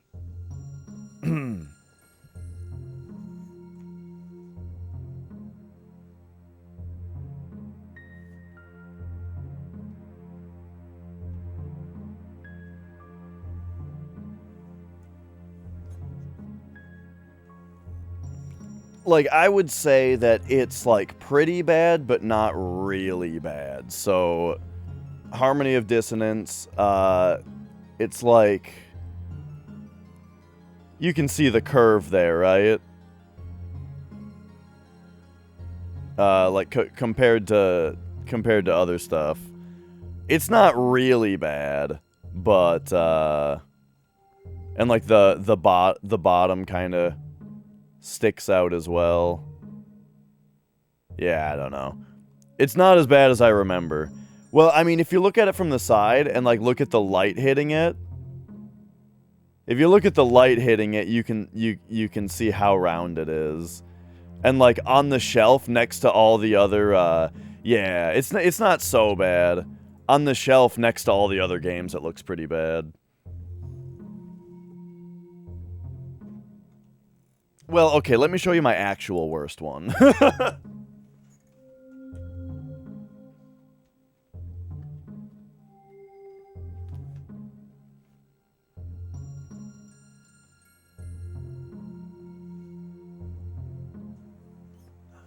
So this one I think is beyond saving. This is my childhood copy of Golden Sun, and as you can see, it's pretty gnarly. The sides stick out a ton, and I think it's beyond saving because they're actually creased. You see those actual, like, creases on the spine and stuff? So, I don't know if this one can even be saved. This side is the worst. And it's got a missing chunk right there. But yeah, so this is my childhood copy. I'm just glad to have this box at all. Because, you know, most games from this time, I wouldn't have kept the box. But this one, for some reason, I did. Anyway.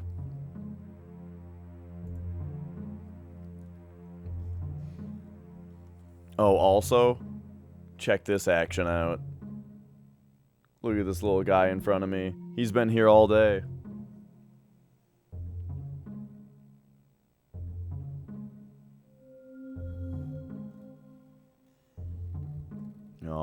what a little buddy.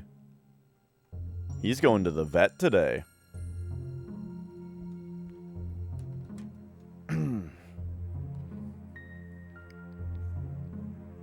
Ooh. All right. Let me just plug back into audio here. There we go. Okay, so we kicked that guy's ass. Now we're gonna sleep in his bed. And try to take all the stuff from all of his stuff. A row of chairs, you better believe it. Okay. Who's Mary? Let's go talk to Mary. Wait, he couldn't open the door? It's just open. I guess she unlocked it. I'm gonna talk to her I'm gonna show my good character by talking to her before looting the place. Oh, thank you, young man. Has he left? I am Mary. I'm the wife of that vampire. Yes, the vampire Oldre is my husband. There was a man named Gilles de Rais and a woman, actrice.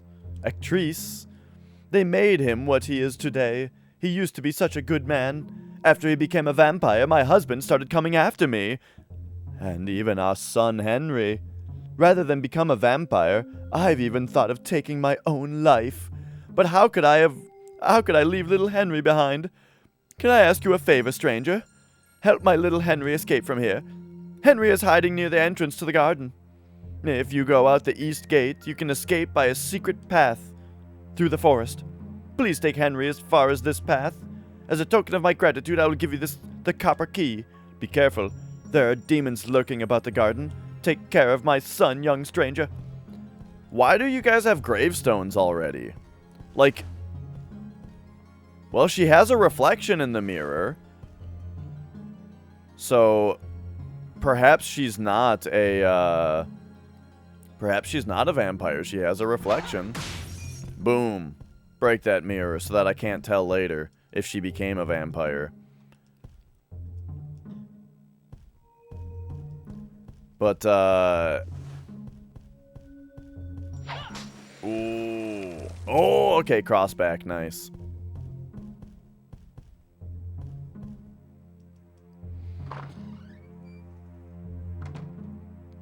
Oh, yeah, right, just get something that, like, is really bad and doesn't matter if you ruin it. Dum bum bum. Bum bum bum. Alright, the storeroom is locked. Here's the stained glass knight. Oh, this is less cool, this change. So, the knight busted out, but he's still there. That doesn't really make sense. In the original game, what it was the light coming through the stained glass shown a picture of the knight on the ground, you know? And then it was the knight on the ground from the light that got up and attacked you. I thought that was way cooler and more creative.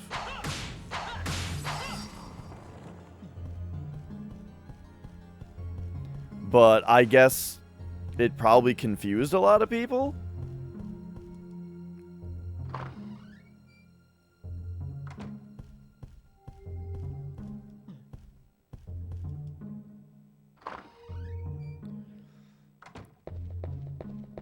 Alright, this is the archives, right? Yeah.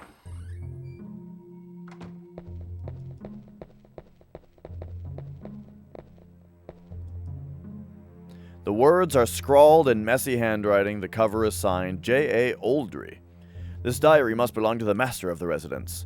Oh, the world of death is fantastic. I must tell my family of this wonderful feeling. My lovely wife Mary will be next, then our little Henry, and anybody else who drops by to visit. I must prepare all their gravestones. Oh, great and powerful Dracula, I pledge to be your servant forever. Does this come in some kind of an order? Okay. Well, there you go. There's the explanation.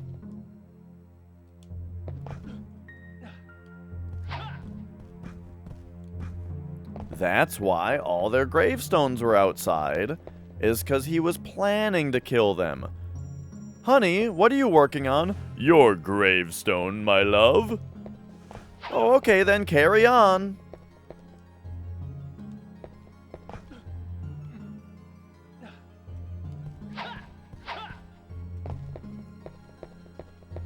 So I wonder if this is only here for story reasons. See, I'm not really seeing anything else in here.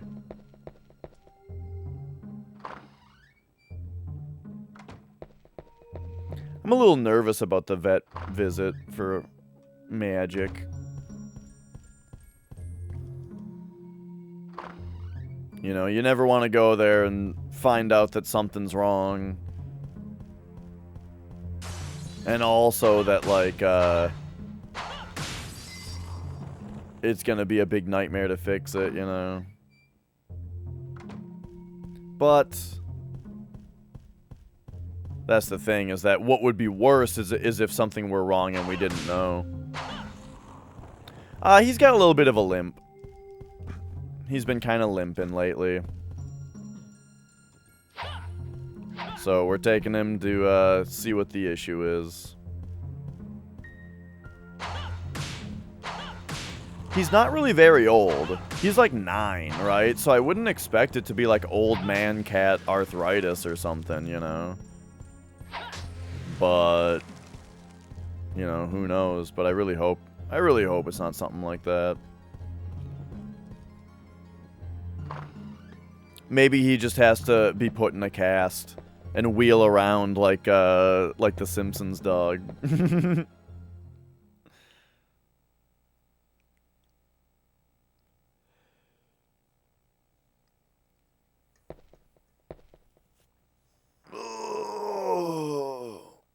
A contract, but it's so hard to read.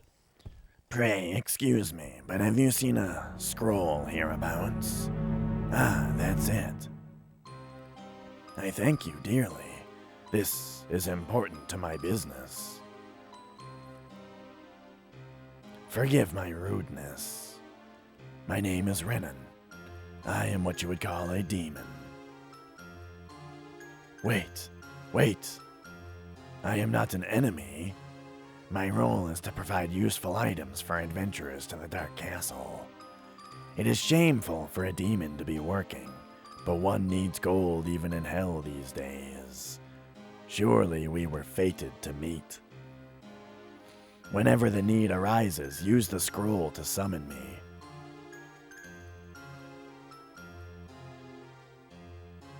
Dear me, is that the time?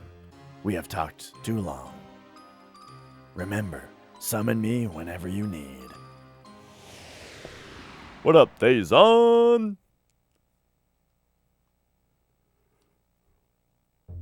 Hey, excuse me.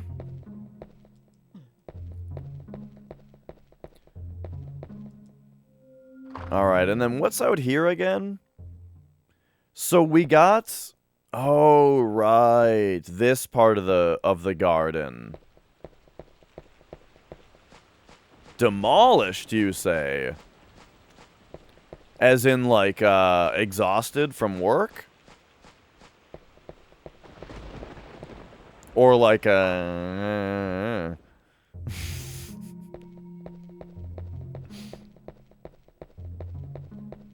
Hang on, let's get to that storeroom real quick and see what's in there.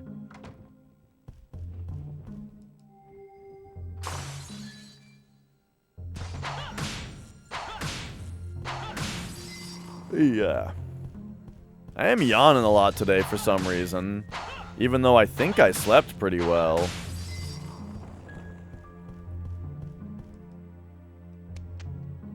Had to go all around the city the past few days getting signatures from various parts of your college. Oh, gotcha. Ooh, nice. Look at all this. Hang on, we want to... Okay, sure. Oh, there we go. No, that's what I want. Okay, now save.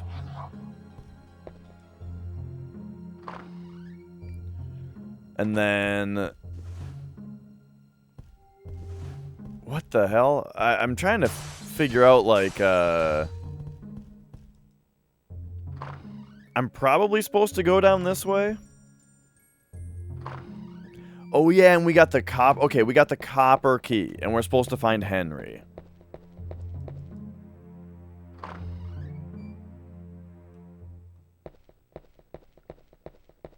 Ah, gotcha. Yeah, you know, for the last few day is, or recently, since I've been not drumming as much, I'm back to drumming being super exhausting, and like getting blisters really quickly. Also, okay, I speedran Final Fantasy every day this week, and it really caught up to me where today my wrist hurts, right? And like if I mash a button, it's like painful. I spent way too much time this last week mashing circle through cutscenes, so I gotta cool it for like a couple days here on the speed runs.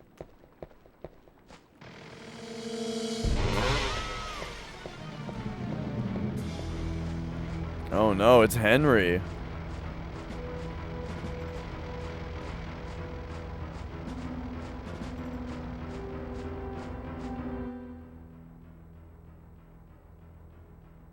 I smell a child. A human child.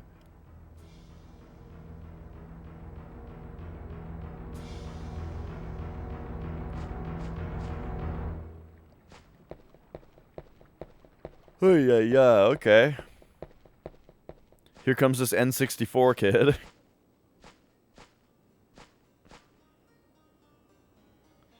Are you Henry?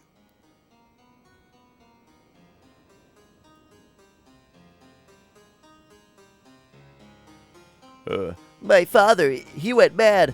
And Mama, she told me to run away. I don't know what to do. My name is Cordell. Your mother asked me to help. You escaped from here. You talked to Mama? Yeah, come on, let's go.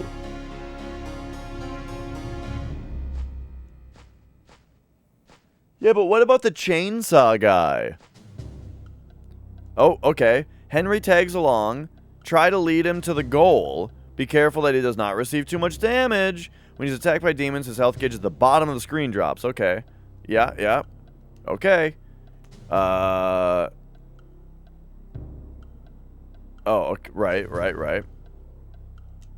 If you lose sight of Henry, yada yada. Okay. Yeah. Oh, interesting. Okay. Alright, here we go. So.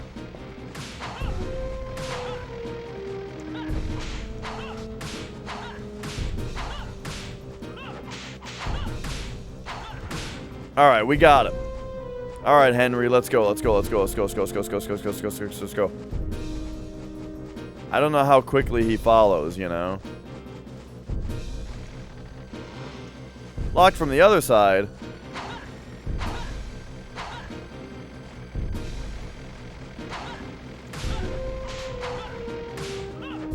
Okay, I think he's gonna fall over now. And Henry does not follow me very closely, or very quickly. It seems. I don't know. I don't know how fast I'm allowed to run. I guess I should just have the camera turned so we can see where he is. Yeah, but I have the copper key!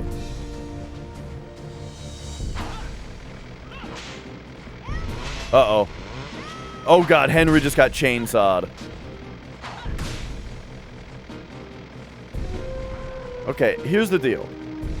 I swear I have the copper key, but I guess not. Alright, here's how you do it, Henry. You just hug one side. You pick a side, and you hug that side. And then you'll never get lost, and you'll see everything.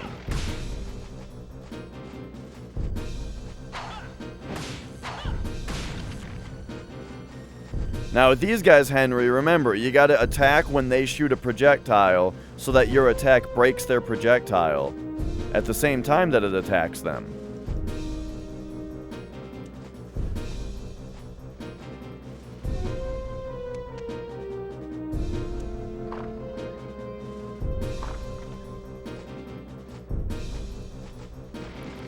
Yeah, it would appear we have an escort mission on our hands.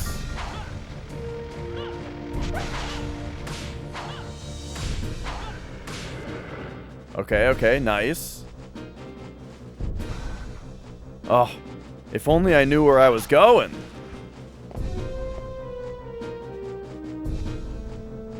Okay, hang on. Whoa, Henry, come back this way.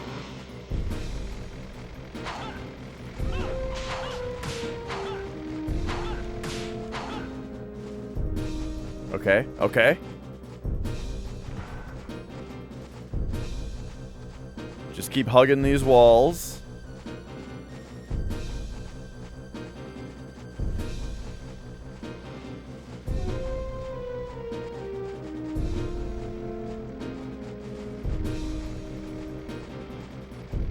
This isn't so bad.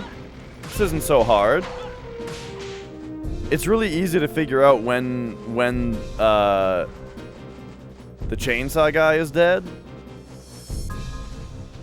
And then you have like a good opportunity to move.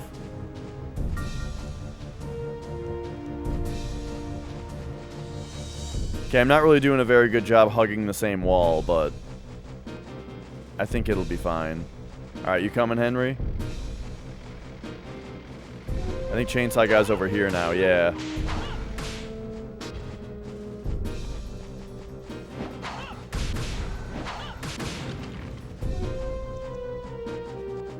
Is he coming? Okay.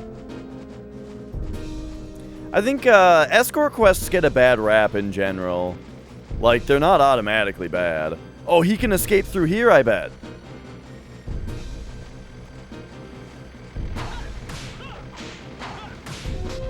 Okay, okay.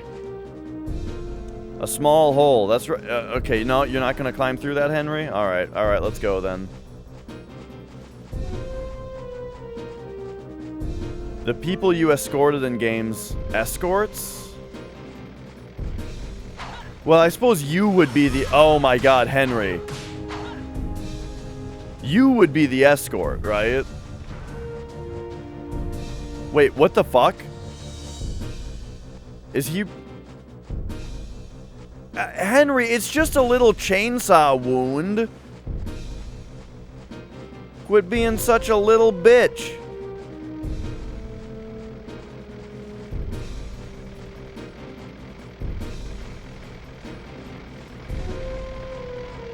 Oh my god, did he like run back to the start or something? Oh, he's dead. Oh, he is dead as fuck. Well, Henry, you ran away! This little dumbass.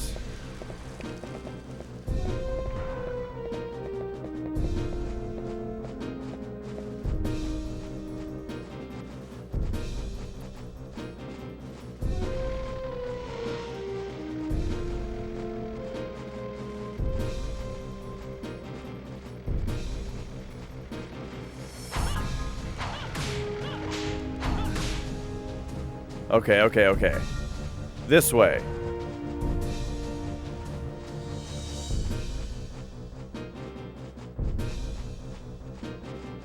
Oh my god, this kid is so lucky to be alive.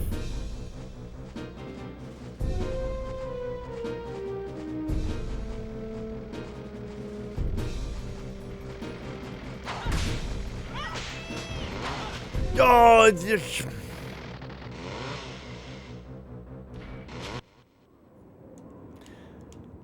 Alright.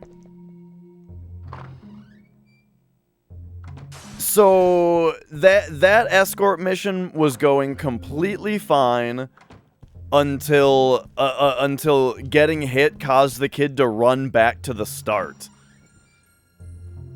Which then lured the thing chasing him, which can run faster than me, over to him.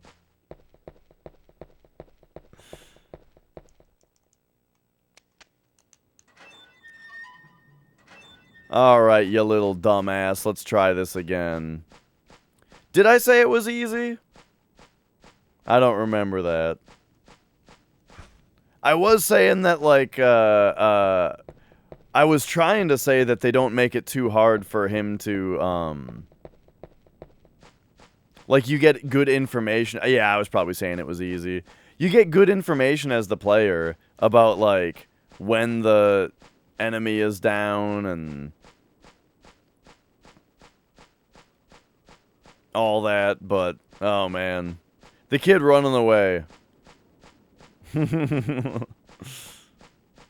I don't even remember where he was.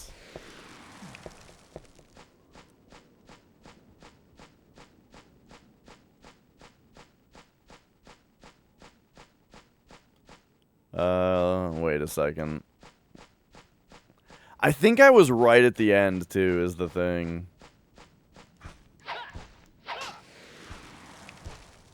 This guy's voice is... This, like, dude that you're playing as sounds like a kid.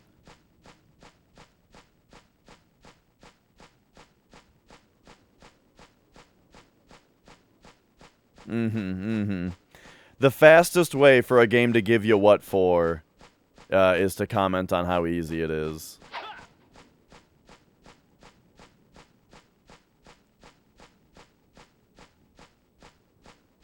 At least when you're streaming.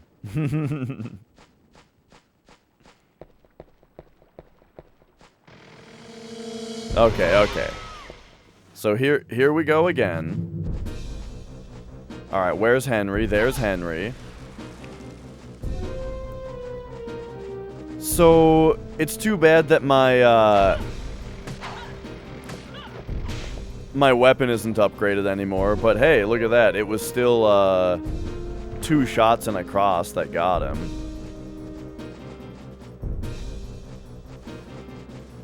Oh shit, he dropped an item.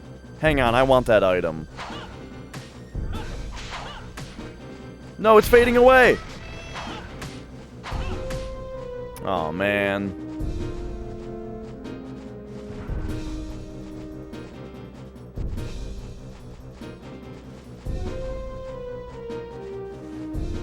All right, child. You coming?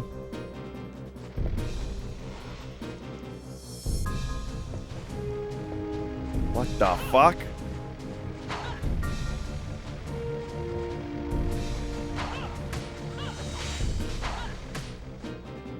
Okay.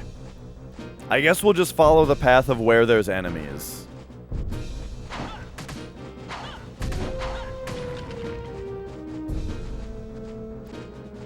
And hope that some power-ups drop also.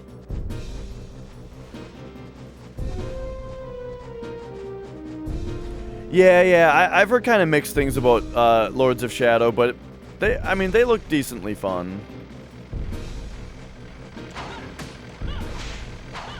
And also, so Lords of Shadow is made by Mercury Steam, who is the company that made Metroid Dread.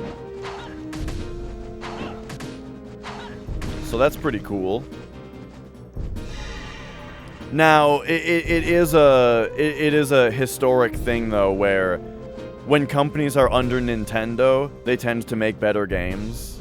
They Nintend to make better games, you know?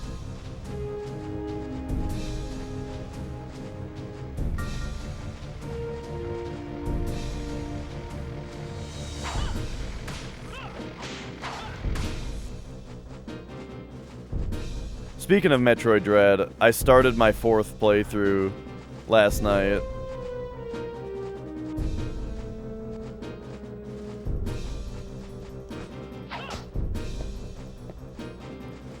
And this time I'm going for speed. My first 3 playthroughs I 100%ed the game. This time I'm going to try to beat it as fast as I can.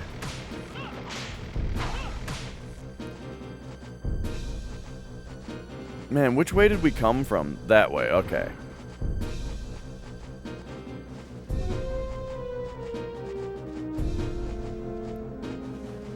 Oh no, this is all dead ends over here.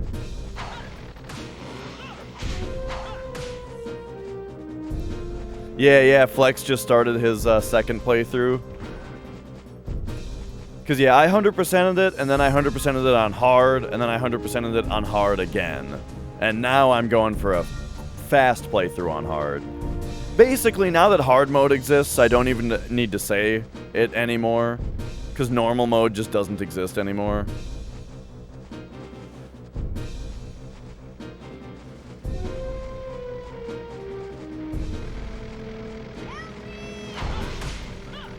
Oh. Okay, I barely saved him on that one. Oh, dude. I'm fucking this up.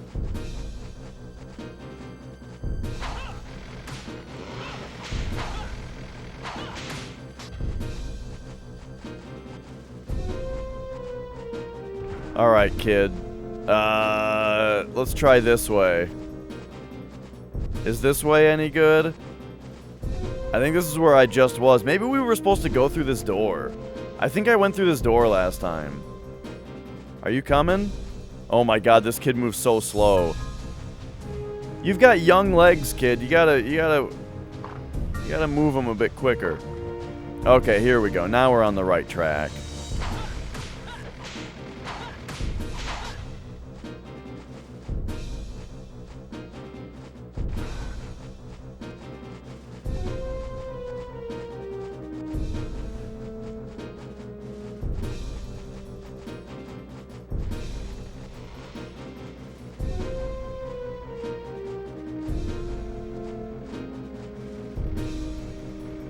Okay, okay.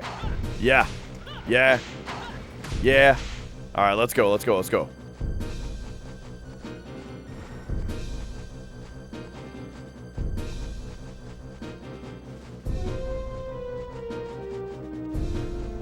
Pretty sure it's this way that we want to be going. So let's just stand right here. This is a pretty good, like, vantage point to take this guy out again. Get him. Alright, alright. Move on.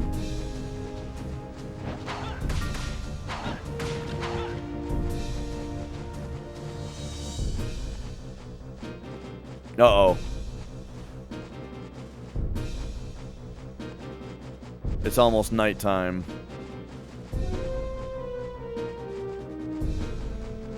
Okay, I think we gotta sit here and wait for Chainsaw again. Yep. Boom, boom, boom. Alright, alright. Now come this way. Oh my god, then follow me!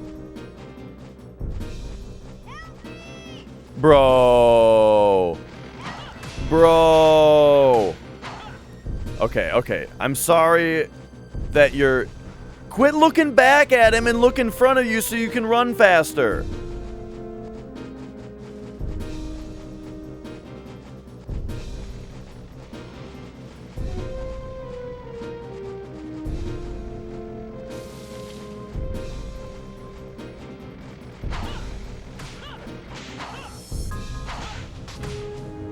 Alright, alright. It's possible that this guy will take more hits now because it's nighttime. We'll have to see. Okay, keep hugging the left.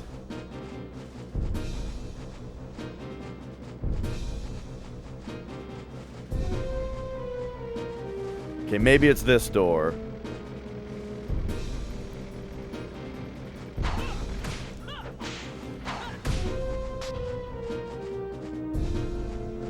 Alright, kid.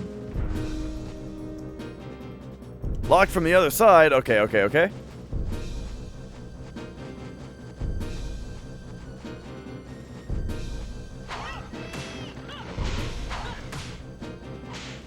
Alright, alright. Keep it coming. Keep it coming. Let's go, let's go.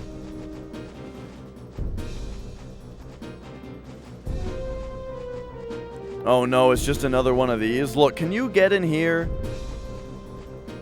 Can you, like, fit in here? No. Well, I mean, maybe he can, but he doesn't understand the concept.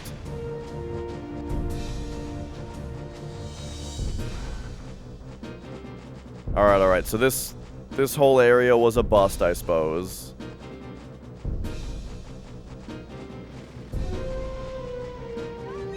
Oh my god, dude. Where are you? You got stuck? Did you get stuck on that corner? Or is that just how slow you were moving?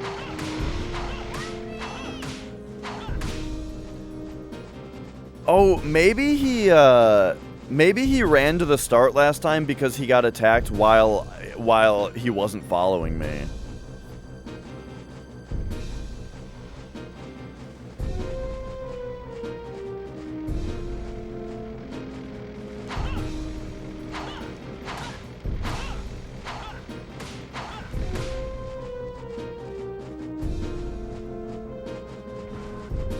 Alright, there's the other side of that hole. So let's keep it going. Keep it going.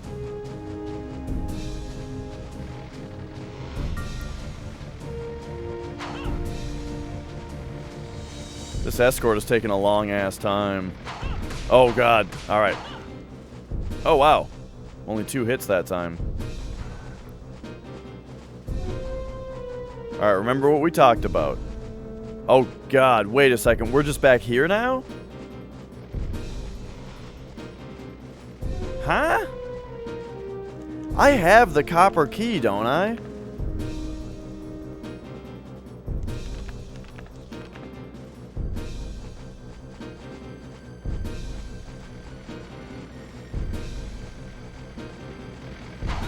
Oh, no. Oh, God.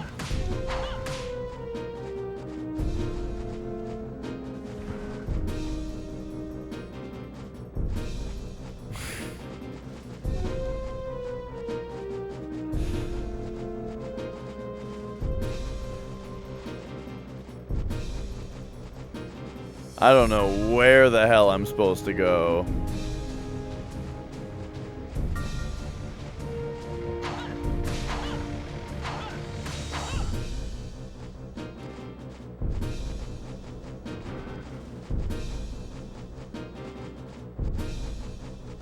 Maybe we gotta find the other crest half, right? Like, what's this? Oh no, that might be where we already found the one.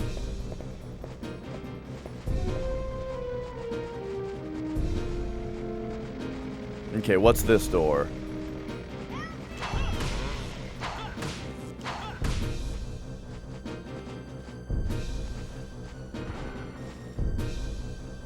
I think this is where we came into this area. This was like the door that was... Yeah.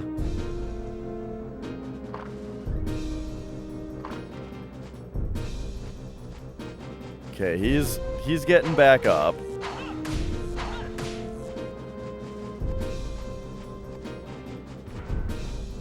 Oh no. This is a disaster. Oh, wait a second. This looks good.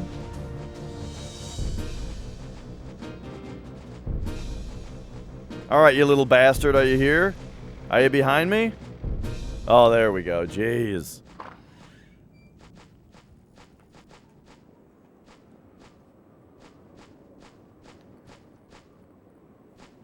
Oh, yeah.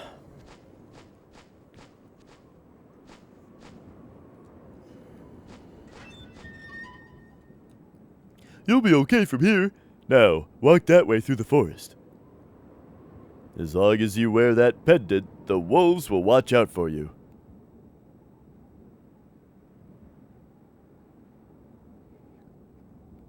What will become of Mama? Well? And Father? Just go, quickly. Go. Do it for your mother. She made it possible for you to escape. All right.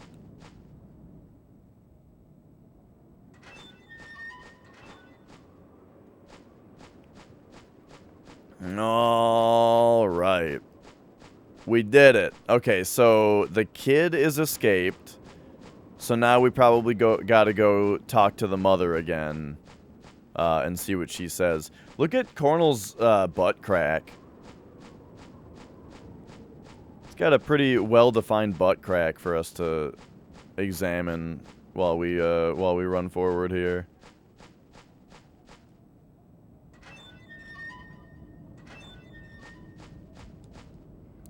Like, I just want to pull it out, you know? I want to pull his wedgie out, you know? Like, just to help him out.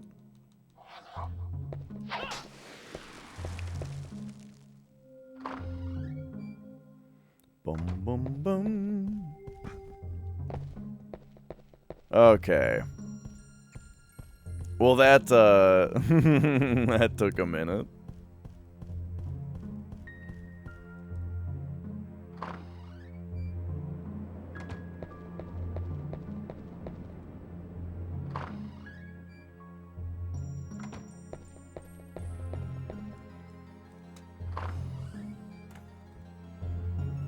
I gotta turn it up a little bit for this music.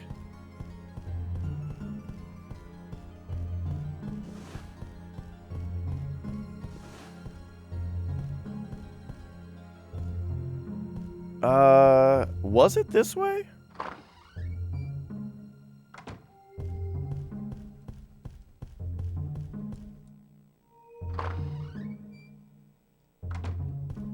No, yeah. Help! You did it! You helped Henry escape successfully? Safely!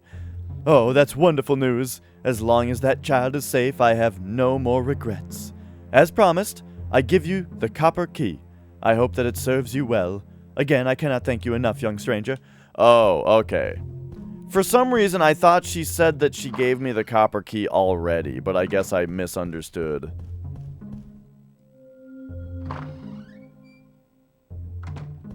Well, there we go, I suppose. Now we just go back out to the maze? I wonder if the chainsaw guy is still running around. Probably.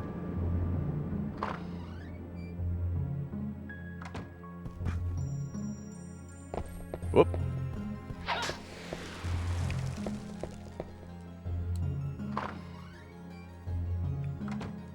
Alright, alright. Quick save. Man, the text types out faster in this game. Like, this sort of really does just feel like some kind of quality of life patch for Castlevania 64.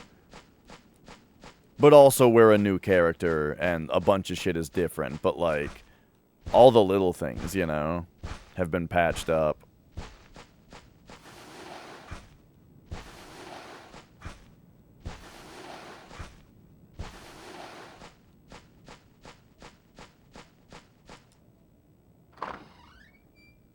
Alright, alright. Copper door. Let's find it. And then, yeah, if this, you know, if this continues the trend of following the original game's,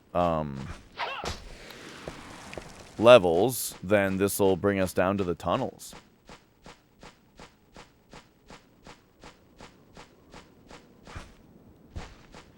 You know, I've always thought that this fog effect looks kind of nice. That's on N64 games, like Ocarina of Time and stuff. And I feel like it's weird how fog. What up, Popo? It's weird how fog has managed to keep looking worse in newer games. I feel like maybe not now. The fog in like Demon Souls remake looks pretty fucking great, but like. Remember when they did an HD collection of Silent Hill 1 and 2 on PS3? And for some reason the fog looked like absolute ass in it.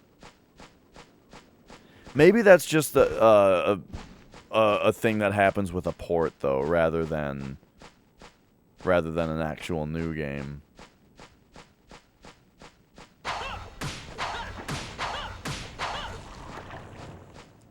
Yo.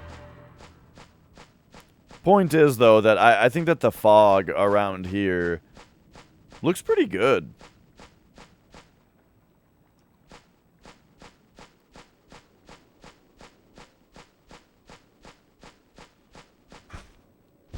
Alright, alright. What you up to, Popo? It kind of is. Like, as far as the Bloodborne remake goes that those people are making, it kind of already exists, and it's Castlevania 64. And Castlevania Legacy of Darkness.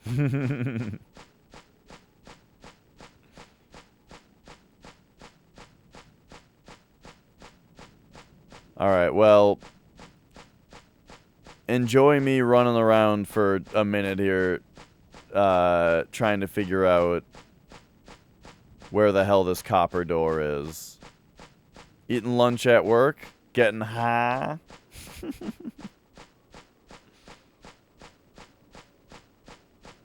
Edgier Prince of Persia main character? Okay, I was gonna say, Prince of Persia, like Warrior Within, or whatever it was a pretty edgy looking character.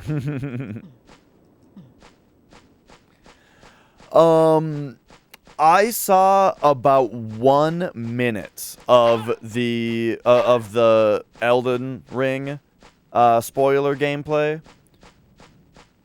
And I was like, holy shit, this looks fucking amazing, and I have to stop watching it.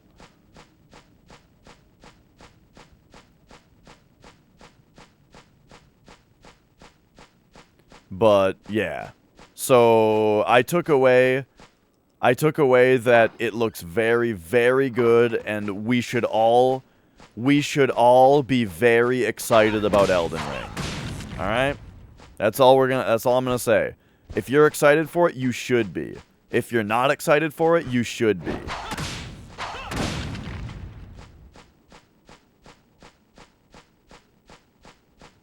Where the fuck is this copper door? I think it's right here, actually. No?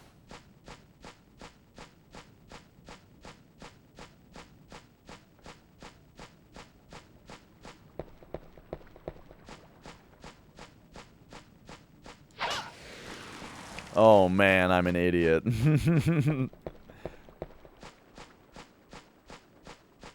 How about this? Okay, so this was one of the one-ways? Gotcha. It only makes sense gameplay-wise, game design-wise, to have the copper door be on this side. But maybe not. I guess not.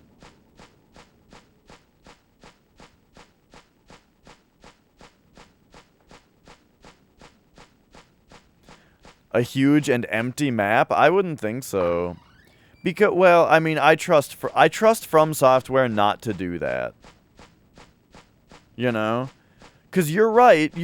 When you hear that a game is open world, I think that you are right to be only more skeptical than you are excited. You know? I think that is correct. I trust Miyazaki, though, to know what a good open world is versus a bad open world.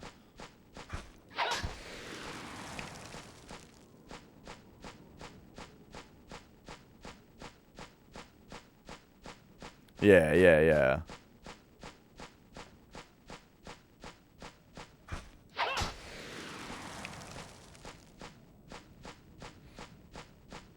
Right, totally. So yeah, I'm very excited about it. Cause I mean, like, look at Breath of the Wild. As far as like an open world where every part of it means something, you know. And I think oh shit, you know, if there's any game director that I think knows how to do it properly, it's our boy. It's our boy.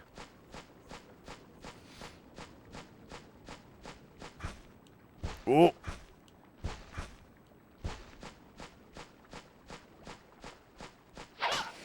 It had a lot of nothing? What are you talking about?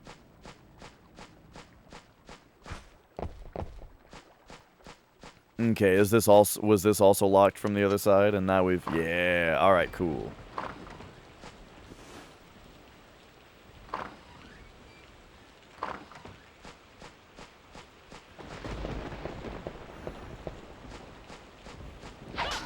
Okay, nice. We've made it.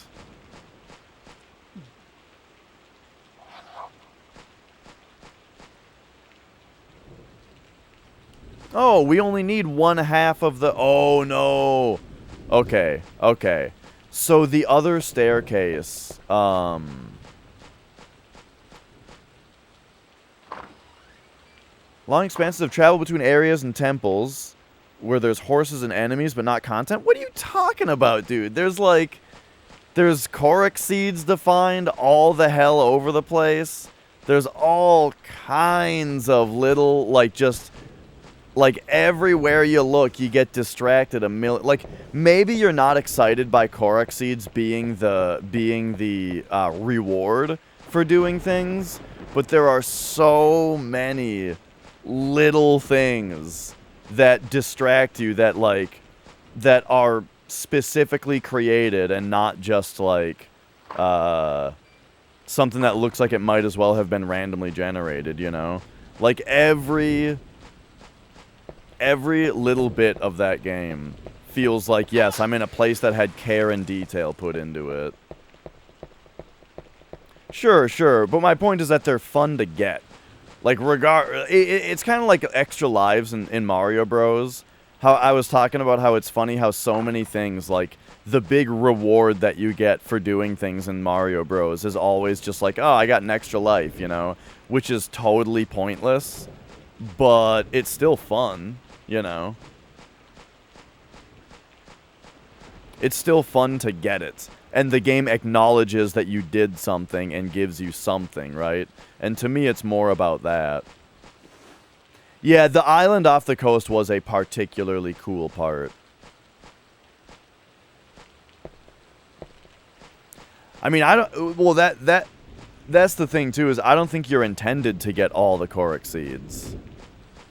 If you're going into that game with the intention of getting all of them, I don't think you have the right mindset to enjoy it.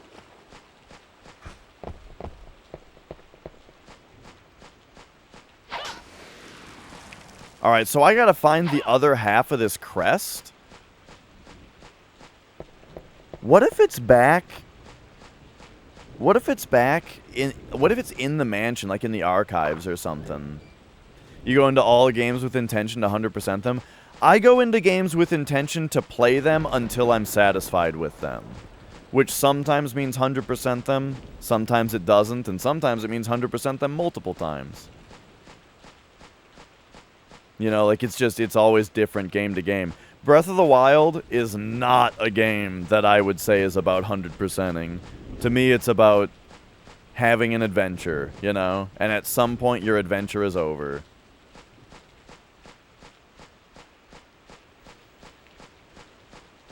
And, yeah, I would estimate that I got, like,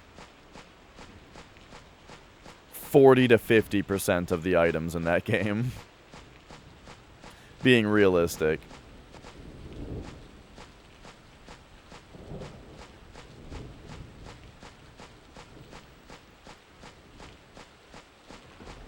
Yeah, I don't like the idea of needing the game to tell you to be fulfilled, rather than actually feeling fulfilled by what you're doing in the game, you know?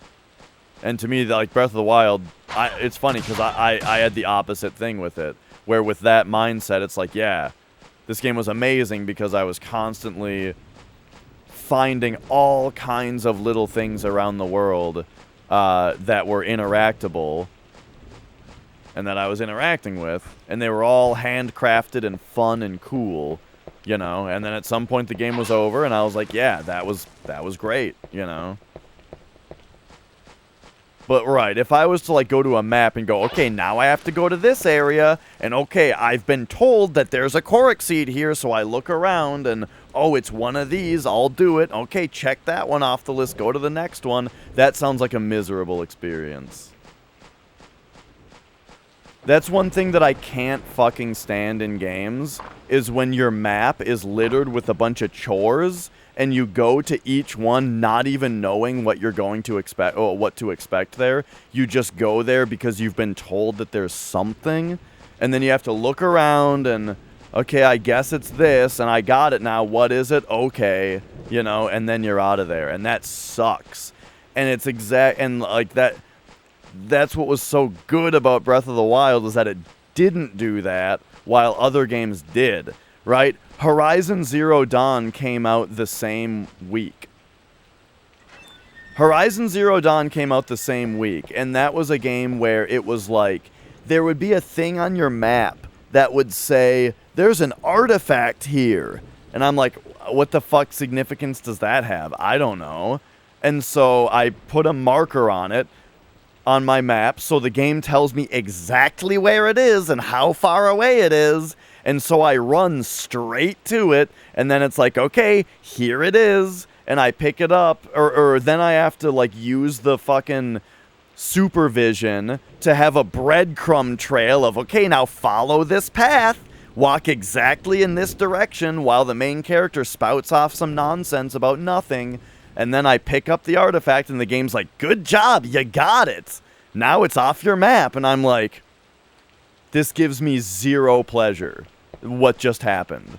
I don't care what this thing is, and the only reason I came here is because I was pointed directly to it. That sucks. That's a boring-ass game, you know? That's just how I am.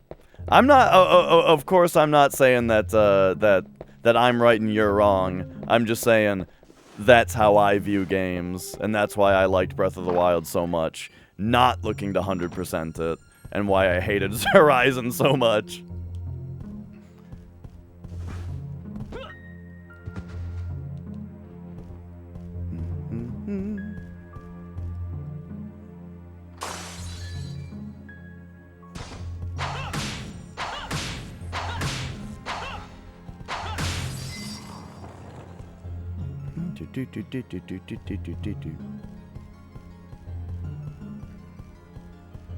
Oh, but what, hang on though, hang on. We gotta bring the discussion back around though. You are worried that Elden Ring is gonna be like a vast open nothing world. I'm not. But I guess we'll see. Because one thing to keep in mind, right? One thing to remember is that FromSoft games have always hid innocuous items in weird spots. As in, FromSoft games very often will have like you'll get to like a spot that was hard to get to, and there's like this whole shrine, right? And you open the doors on the shrine and there's an item sitting there and you're like, oh boy. And then it's like an item that increases your lightning resistance for 10 seconds, you know? And you're like, oh, weird. But the reason it's there is because it has story significance, you know? Remember to keep that expectation in mind. That there's gonna be like regular ass consumable items that don't seem important strewn about the open world in, ooh, there's a red rose here. I have Thorn Key. Oh, well, there we go. Was that only there because it's the daytime? I bet that was only there because it's daytime. Okay, nice.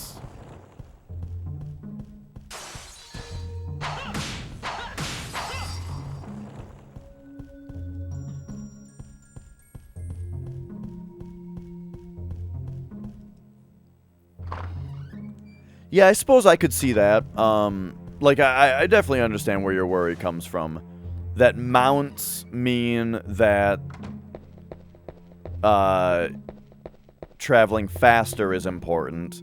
Traveling faster means greater distances. Greater distances means that they have to fill that space.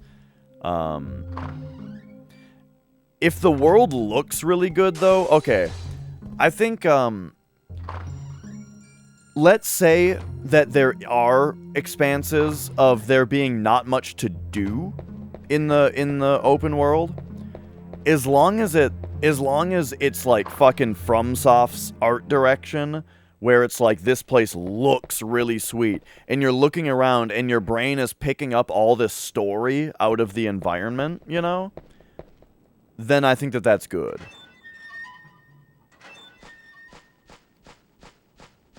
But we'll see, right? Oh. Because that was like a thing with Destiny, right? Where like Destiny did such a great job of giving you enough environmental detail for you to kind of like pick up your own story, you know? Or like pick up the story just visually. Oh my god, remember that area in Destiny that was like... It was like the giant ship, but then there was another ship crashed into it? And so you're exploring the giant ship, but then you get into the little ship that's crashed into it. And like, but then that's like a whole level because it's a big ship that crashed into the massive ship, right? So now you're in this big ship that's just inside this other ship.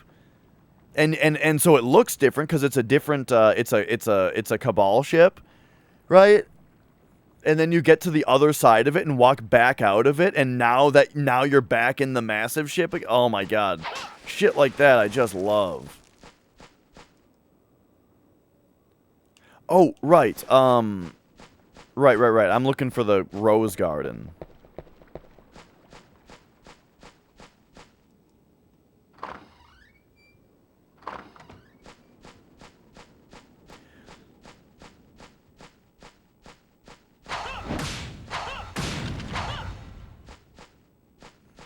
Oh. Yeah, having treasure maps be optional is a good thing, for sure. But I mean, my favorite thing is the fact that in Breath of the Wild, the thing that you do is like nothing gets marked on your map for you, but the towers are cool because they're actual vantage points, you know? So you get up onto a tower and look around at the world yourself, you know?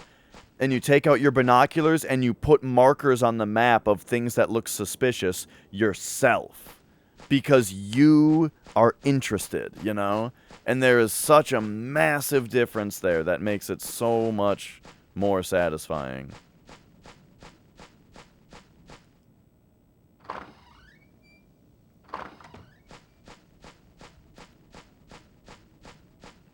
Okay, they did a really good job making this maze very difficult for me.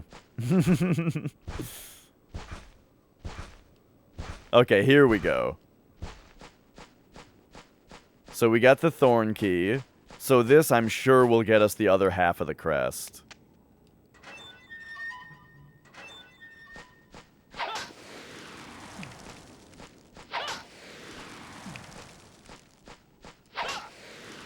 What the hell is this? A rose brooch? Wait, what? The plot thickens. A rose-shaped jewel set into a brooch.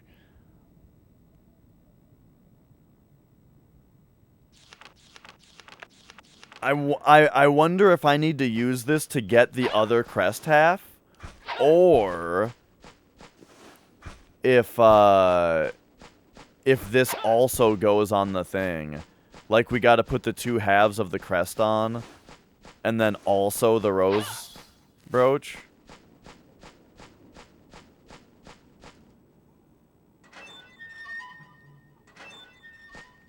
Probably gotta take this back into the house. Oh no, get it off of me.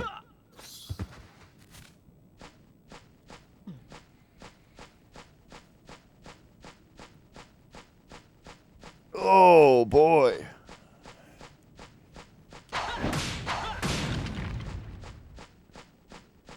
Jun.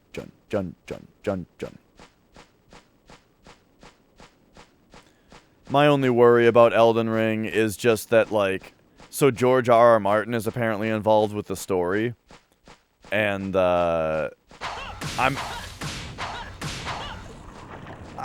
feel like that's kind of weird because FromSoft games have always excelled so much at their storytelling that, like, and their stories themselves, that, like, I don't know why you need, like, a celebrity writer to come in, you know, when they already do so well.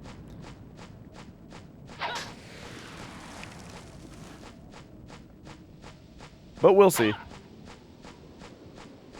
Right, and that's what I'm saying, though, is they don't need it, because FromSoft already has clout as writing amazing stories that are also told very well, you know? Like, especially my worry is that, like, this outsourced story will make them feel the need to have to do their storytelling differently, you know? Like, what if they feel like they need more cutscenes and more exposition and stuff because of this different story? Whoa, it's windy out with the leaves. It looks sweet.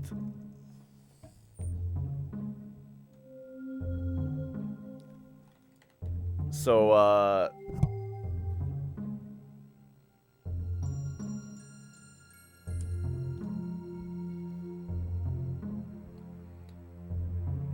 Let's see. It's fall around here. How well is this gonna work? Not really all that well. Moving a little closer. No. Dang. It looks great outside. Kinda just because like the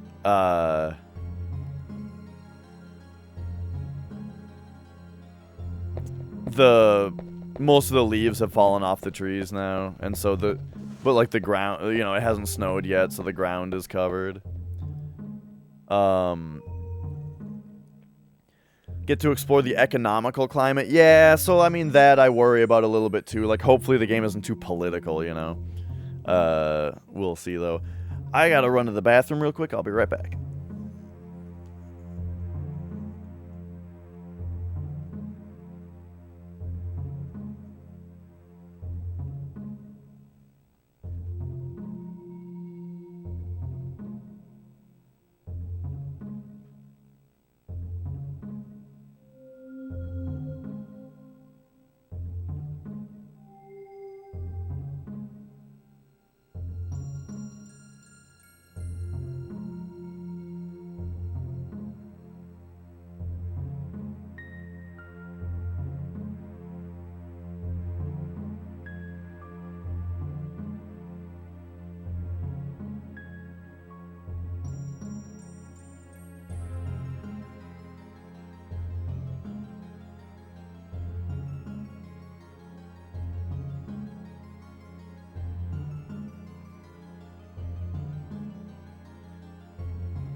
Alright, alright.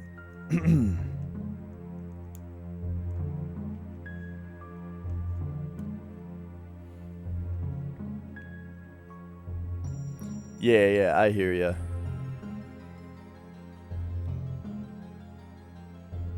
Best game storytelling?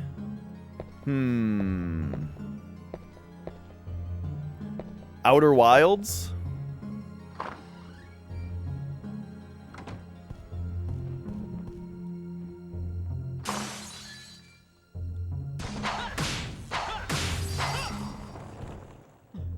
Hey, buddy.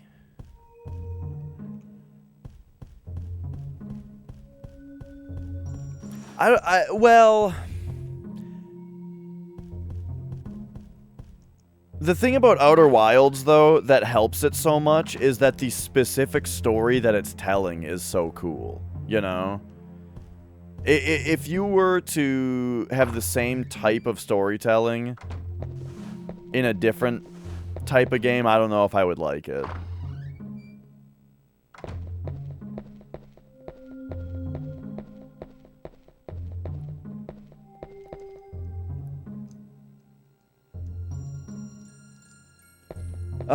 Okay, so basically what I'm running around looking for right now is trying to figure out if there is,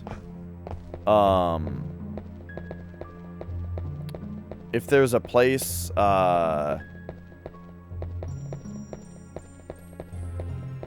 Whoa, we can get rid of his head. If there's a place where I can use this rose brooch.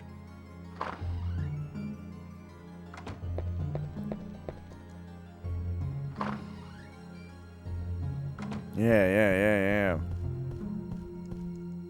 We might have to talk to her about it. Bum, bum, bum.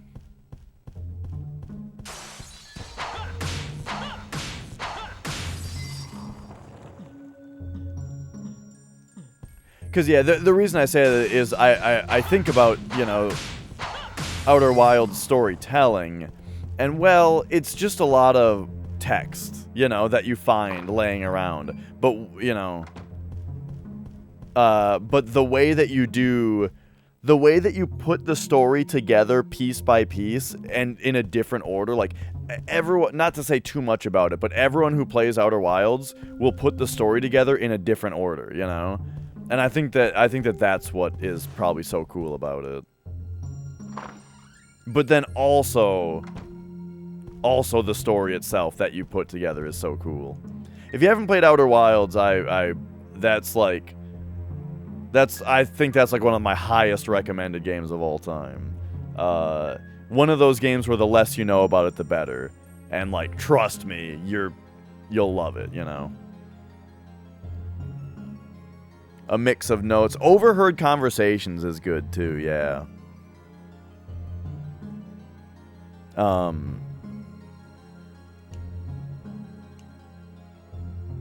Okay, so she doesn't say anything new now that we have the rose brooch.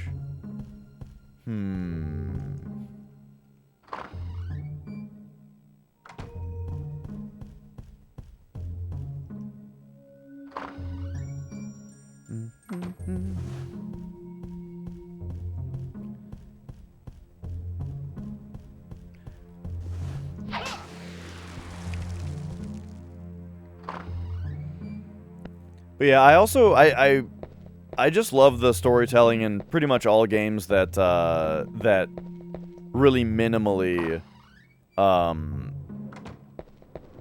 give you minimal exposition, you know. Like Super Metroid or Souls games, you know. Are you talking about Gone Home? You know, I've never actually played that.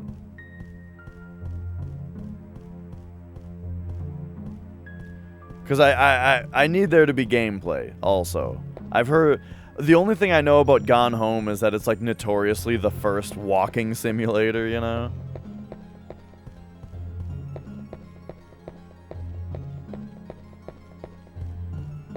But yeah, I guess, the thing that I usually like the most is when you kind of absorb the story rather than hear it, you know?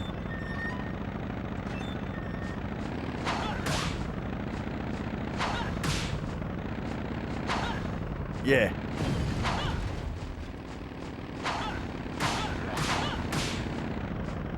Oh no! Like these skeletons on motorcycles. Why are they on motorcycles? Who gave them the motorcycles?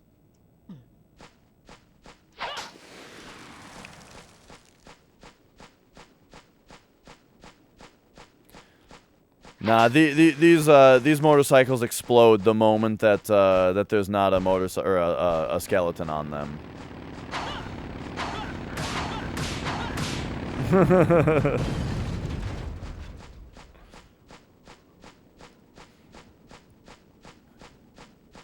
Card games on motorcycles. Man, I only ever saw one episode of Yu-Gi-Oh! It was when Twitch did like Twitch Presents and they played a bunch of Yu-Gi-Oh, you know? And I saw one episode where they were on motorcycles. And it was just the funniest shit, you know? It was like, the episode that I saw was something like Joey, like, thought that he was winning the whole time. I think it was Joey. But then the guy was like, but you see, this monster does this thing when it's in the graveyard. And this monster does this thing when it's in the graveyard. And now my deck is more powerful than ever. And it's like, dude, it sounds like your strategy should have been getting your shit into the graveyard from the start. It's like the guy was explaining it like he was surprised that all these monsters were working so much better in the graveyard.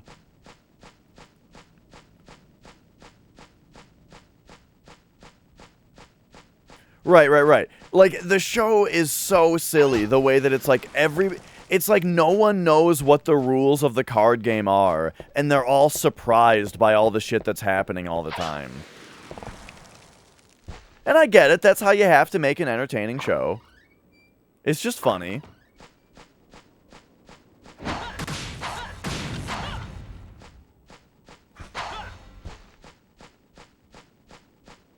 Right, like every episode, it's funny the way that, like, if you really look at it, it seems like Yugi's deck fucking sucks. Yugi's deck has no synergies whatsoever, except for ones that he, like, accidentally draws every once in a while. It's got that fucking Karibo multiplication combo that wins him every match that it comes out in. And that's it.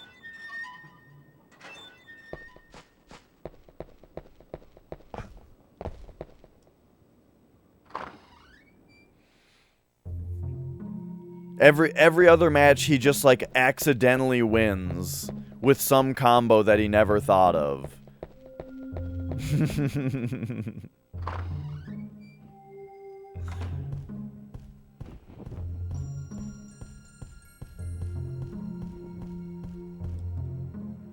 It's like these ghosts are coming out of the paintings.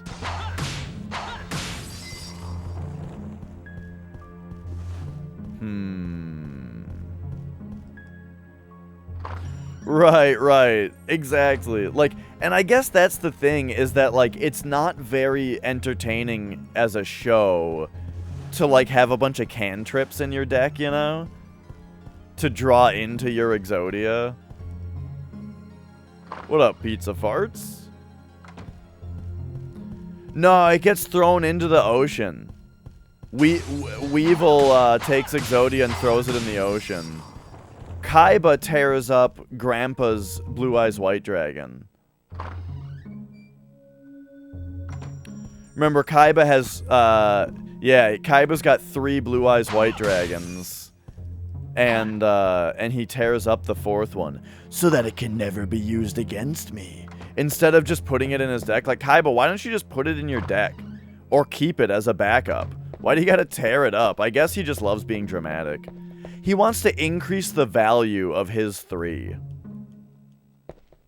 Rather than have a 4th.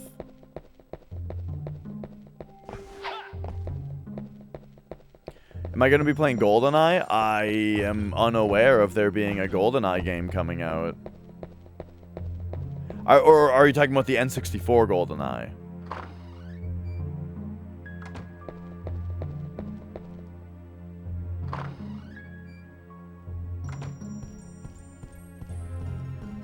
This is funny. I'm not sure what to do with this rose brooch.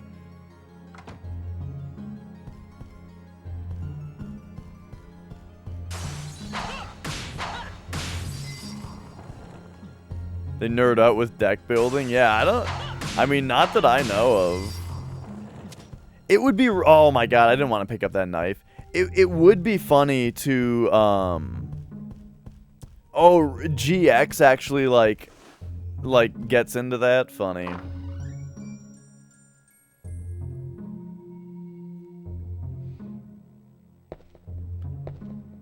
Oh yeah, it's just, I don't know, it's just energy.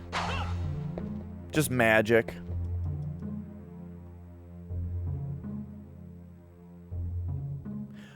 What was the inscription about the morning rose? I think if he's actually attacking enemies, Soul Rot, he kind of right hand, left hand, right hand, left hands it.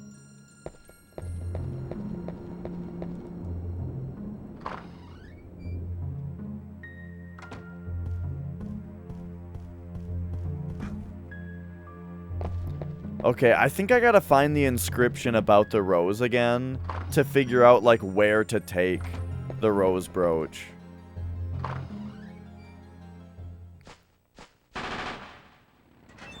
Oh, it's the sidecar skeletons again. Or wait, I guess he's not right. Oh, maybe it depends on where the enemy is in relation to him.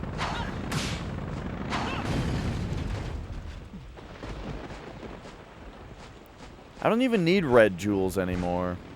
I got rid of my cross for no reason. Oh, no. Well, alright. Let's see where this thing is.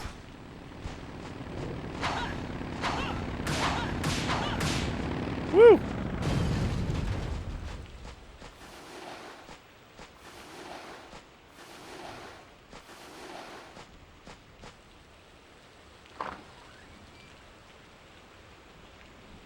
They need to... Okay, wait, hang on a second. Yeah, I think he did throw with the left a few times in a row. I think it might depend on what side of the enemy is on or something. There's even more to it than I thought.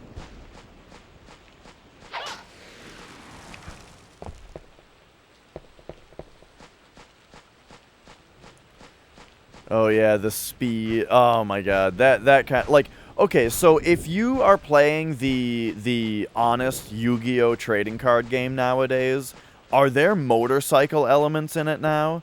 Like, of course you're not playing on motorcycles, but like, is there like a speed mechanic and a lap mechanic and stuff in the card game?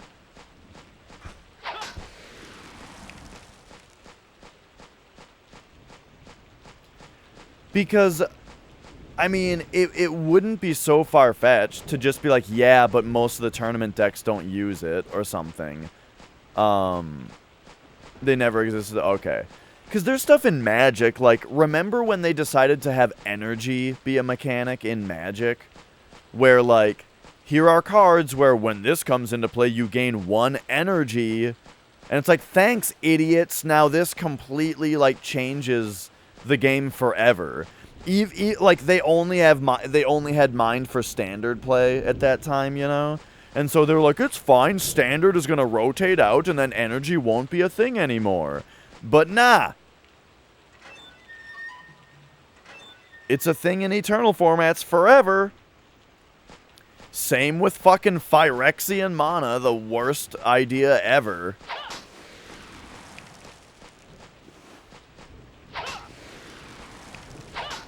Anyway, I haven't played Magic in a long time, so I can't really get mad about it.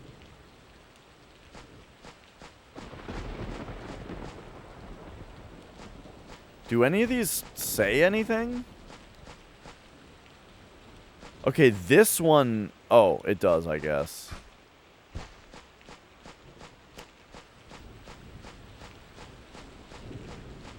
Oh no, man. I don't know what the hell to do. I think I'd better, I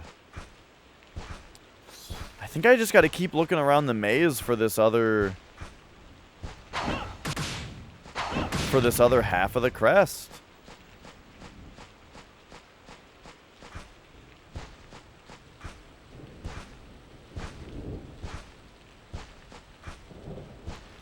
There was some, maybe it says it on the thing too, but probably not. It kind of looks like the sun, doesn't it? Rose-shaped jewel. Oh, yeah, right. I heard something about pendulums.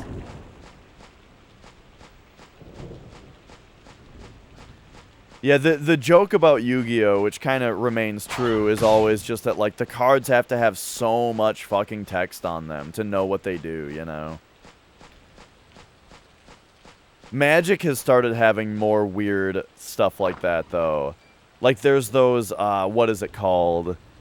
There's a type of card now called, like, a saga or something, where it's like you put it on the field, and every turn it does a different thing until it goes away. It's not that complicated, but, like, it's a little weird. And then there's, like, those cards that can level up. Those have been around for a while. But, like, the level up mechanic in Magic was super clunky also, I thought. But it's not that bad. Transform is kind of clunky. Because of the way that, like, you have to take it out of the sleeve or, like, have tokens or whatever for it to work properly.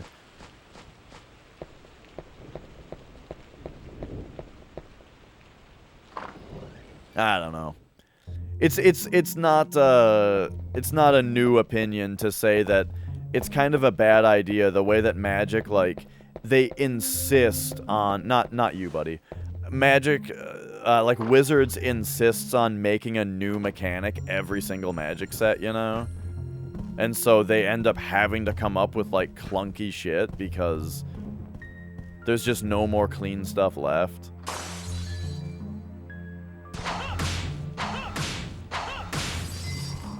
Oh yeah, it might be confusing, but we are sort of talking about two different card games because I don't really know anything about Magic. When I was little, I had Pokemon cards, and then when I was in middle school, I had Yu-Gi-Oh cards, and then when I was in high school, I had Magic cards.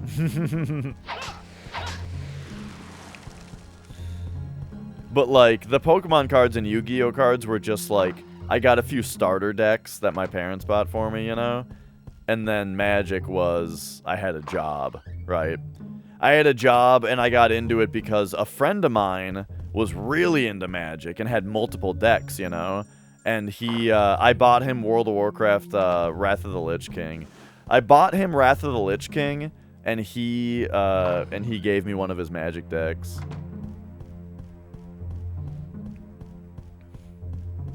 Mono red, baby. Good way to start. And it wasn't a burn deck. It was like, it had creatures and burn spells in it. It was it was a surprisingly good deck. Like, for casual play, it was awesome. Because it used a couple creatures, and then burn spells to basically keep other creatures off the board while your creatures attacked.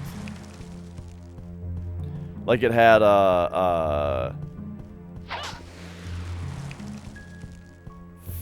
Slith? Firewalker Slith? What was that thing's name?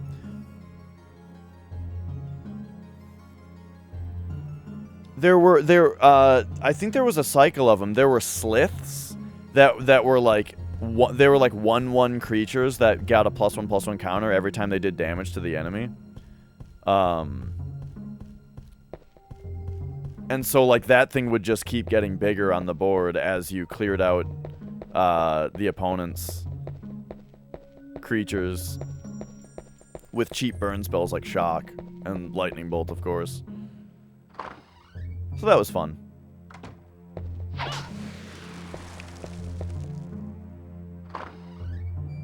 Oh, yeah, Thazon, that sounds like transform cards from Magic. Magic has cards where when they come down, it's one thing, like a creature, and then once some kind of fulfillment is some kind of requirement is fulfilled, they flip over and they're a different creature on the back. The most famous one being Delver of Secrets. Delver of Secrets is a 1/1 creature for 1 blue mana, just 1 blue mana. Boom! Here's my 1/1 creature, and then at the start of your next turn, or when it's on the field at the start of your turn, you look at the top card of your library, and if it is an instant or sorcery spell, you may reveal it to your opponent, check it out, here it is, put it back on your deck, and then he flips over into a 3/2 flyer. So, if you put him in a deck that has a lot of instants and sorceries in it, you've got a 3/2 flying for 1 mana in a blue deck, which is insane, you know?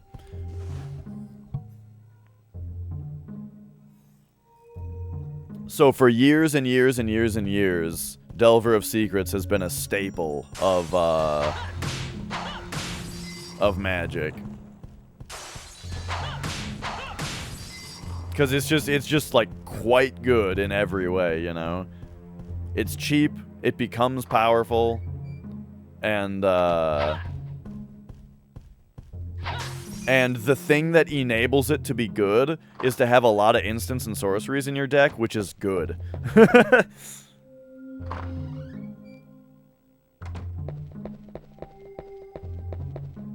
Right, yeah. Brainstorm, Ponder, Stifle, Lightning Bolt. Right. You can also use stuff like Brainstorm to set up the transformation. That is sometimes not great, though, I would argue. This is a funny thing, Nebula, because I would argue that brainstorming to flip your Delver is usually bad, because usually the best thing to do... Yeah, top is a little different. A lot of the time you wouldn't play top, though, because that's not an instant or sorcery. Anyway, Brainstorm works best when you can put back 2 lands and then shuffle the deck, you know?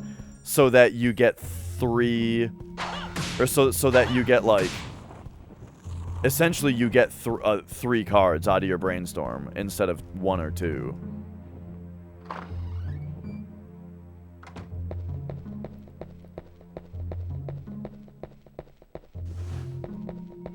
So really, it's, Brainstorm with shuffle effects is fucked.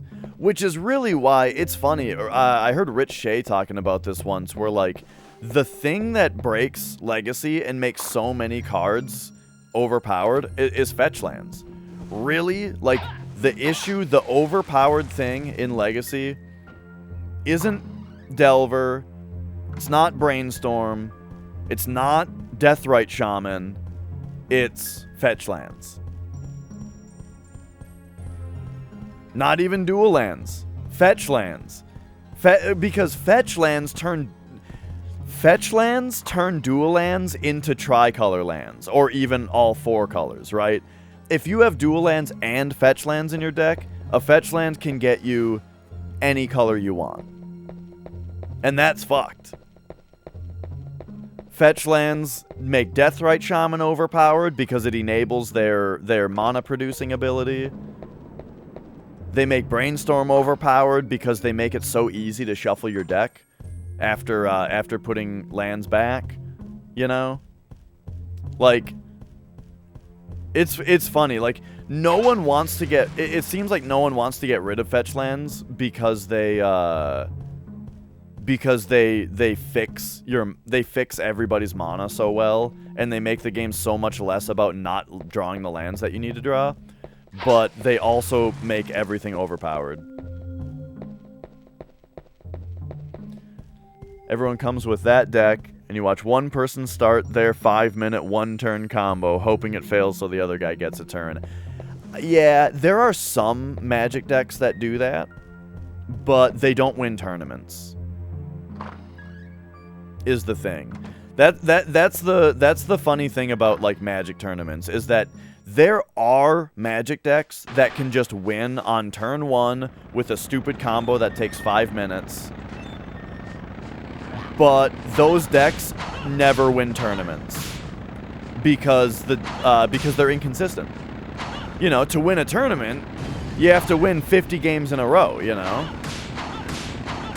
And those decks will never do that.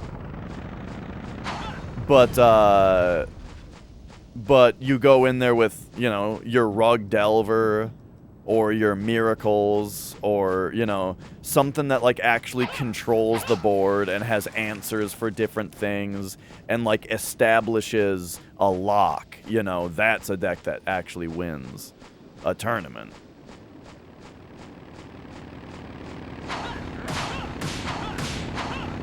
Speaking of Sensei's Top, one thing about Magic, though, is I haven't really played Magic since they banned Sensei's Top. I didn't even play Miracles. I didn't play Miracles, but I did play Delver. And I thought Miracles was really fun to play against, you know? Well, that's the thing, is everyone is prepared for it, kind of. And yeah, Lands is such a good deck. But yeah, what was I saying? Oh yeah, that I hated that they banned Sensei's Top because there were so many reasons not to. The only thing that Sensei's Top was making super good was the Miracles deck, but I thought the Miracles deck was really fun to play against. And the other thing was Wizards had just printed Leovold, which hosed Miracles anyway, you know?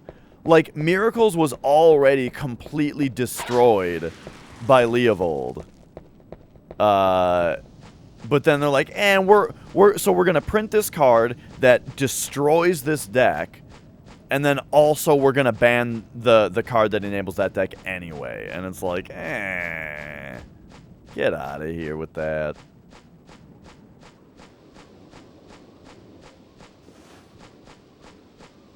And yeah, Tabernacle is a wonderful card. Dude, I don't know what to do. I'm realizing running around in this game. I gotta find that door again.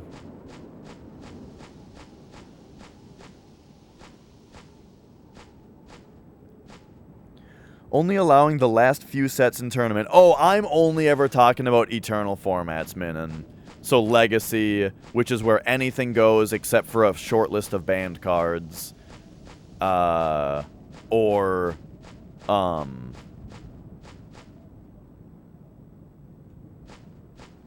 Vintage, which allows for anything, but there are restricted cards. Vintage is super fun to watch. My only thing about Vintage, though, is I do think Paradoxical Outcome, that's the name of it, right? Paradoxical Outcome. Yeah, this is Action View. There's also Battle View, which if there's enemies on screen, it kind of, Battle View, like, tries to keep the enemies and you on screen at the same time. And then if there's a boss, it switches to Boss View, which tries to keep you and the boss. Boss View just makes the camera behave how it should for a boss battle, basically. Yeah.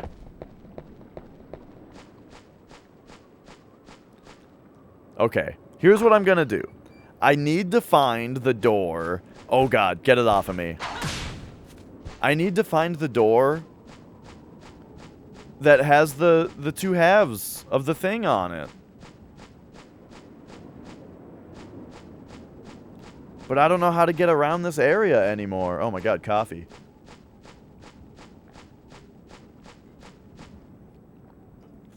Oh, yeah.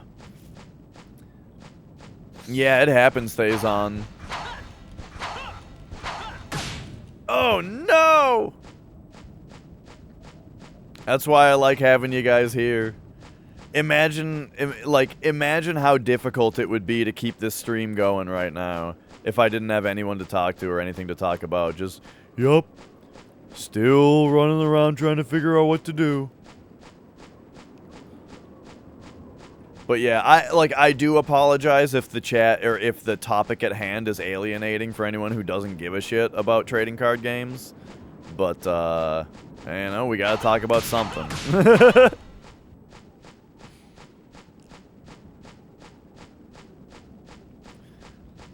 But yeah, I played a lot of Legacy around the until Sensei's Top got banned. But my Gavin's here now. What up? My favorite decks. Is that you, Soul Rot? My favorite decks were I mean, my favorite deck is Stacks, right? Stacks is so good. I see. Okay, here's what I'm gonna do. I'm gonna hug the right wall until I find that thing I'm looking for. Death and Taxes is a sweet deck, yeah. My favorites, though, are Stacks, Aggro Loam, love Aggro Loam, and lands, Delver, any kind of Delver. My favorite Delver was Grixis Delver.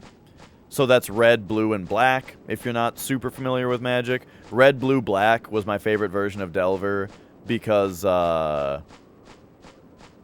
you can play Cabal Therapy and Stifle, and those are like my 2 favorite Magic cards. So here's the deal. Cabal Therapy. If you don't know about Magic or you don't know what Cabal Therapy is, listen to this. Here's what this card does. You play Cabal Therapy, it resolves, okay? Here's what it does. Once it resolves, you name a card. Just name a card. Any card. And then your opponent reveals their hand, and they have to discard any card that has that name. It's non-land, though, right? Non-land? I think you name a non-land card. For 1 black, right. And it is such a skill. I love it because it's such a skill-intensive card. Like, it's best when you know, like, it's best when you know what their hand is, of course, if you've used some other effect that reveals their hand to you. But, like, if you do something like, if you just recognize what deck they're playing, right? You're like, oh shit, they played this card, I bet they're playing this deck, and so I know what other cards they use and what cards are good for them, so I can name one of those, and that kind of thing. Like, it can be just so good. Locked by a special device, the shape of a crest, 1 more piece is needed. Can I break these or something? Right. And then in game 2, it's better. Just the fact that it can hit multiples.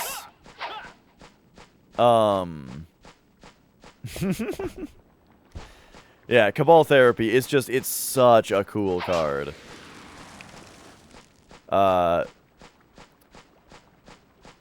And so it's fun to play against, too. Because if you're holding Brainstorm, in your hand, they don't name the card until after it resolves. So they play Cabal Therapy, you can Brainstorm in response, and rearrange your hand to try to trick them, and, like, hide the things that you want, or that kind of thing. Which also applies to stuff like Duress, and Thoughtseize. Other cards where you make the opponent, you choose a card for the opponent to discard. They can Brainstorm to, like, hide it. Yeah, I just like that kind of stuff. My other favorite card is Stifle. Stifle is, it counters an ability. There's counter spells in Magic where, like, I play Lightning Bolt, you, in response, play Counterspell to counter the Lightning Bolt. And what that does is it just makes the Lightning Bolt not happen, Oh, shit, right? And you can counter big stuff, right? Like, oh, I'm gonna spend 8 mana and cast this 8 mana spell, that's gonna win me the game. Boom, 2 mana Counterspell, right? Like, that's Counterspell. Stifle counters abilities, Stifle counters abilities.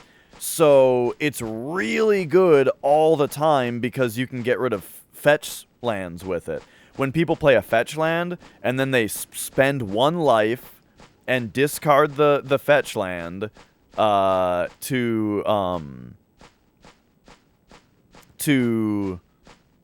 fetch their land, boom, you stifle it. And it's like a land destruction spell for 1 blue. It's awesome. But then there's stuff like Oblivion Ring, right? Oblivion Ring exiles a creature when it comes into play, but that's an ability. You can counter that. Then they have an O-Ring that's not doing anything that they spent 3 mana on, Stuff like that. Or, yeah, like you're talking about, something like Dreadnought, where you play a creature that is like a big creature for a small amount of mana, but it has like a negative ability that it triggers when it comes into play, but then you just stifle it. Oh, man. Stifle. Not only is the card really good and has so many cool uses, but it looks awesome. It's from Scourge. And, like, the artwork on it is really sweet, and the old blue card frame is really sweet. It's just a really awesome-looking card. Yeah, we did. We told her, she gave us the copper key, and the copper key allows us to get to the depression in the wall.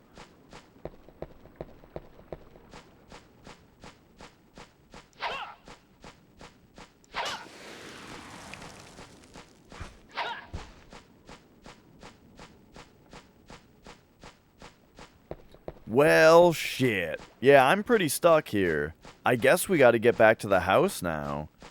Look at the house a little bit more. Here it is. What up, Gavin? Thanks for hosting earlier. Okay, what about these dogs? No? Nothing with them?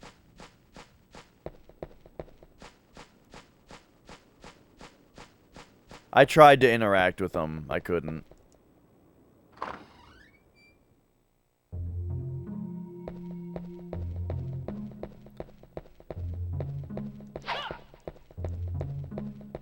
There's no odds that, like, this guy is selling. What if this guy is just selling the other half? Not have that. What?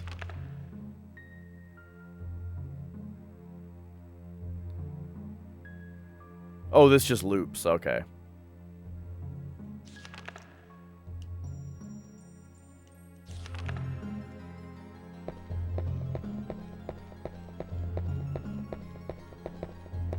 I like exploring the mansion more because of the music. Let's see.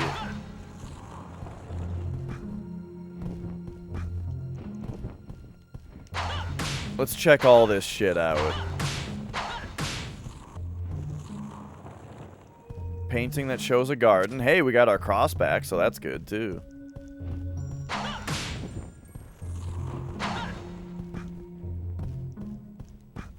I've already come up here and checked all this stuff. There's a chair there, that's right.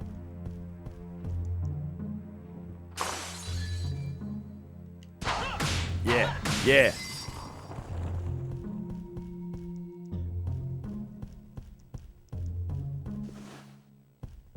Wait. Where are we going here? Oh, sounds good, Nebula.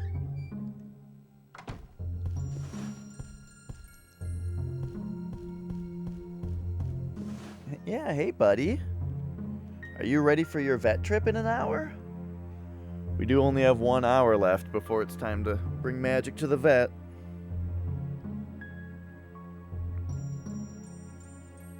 Or less than an hour now.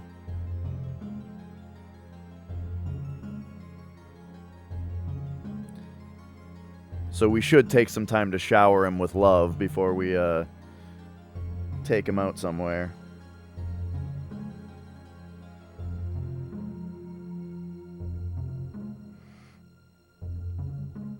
That's alright. When I went up to the bathroom earlier, when I said I was going to the bathroom, I showered him with a bit of love then, too.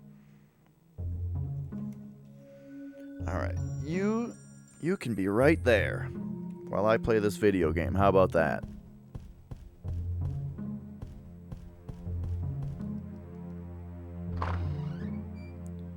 Okay, is there a door back here in this room? No. She got a new mirror.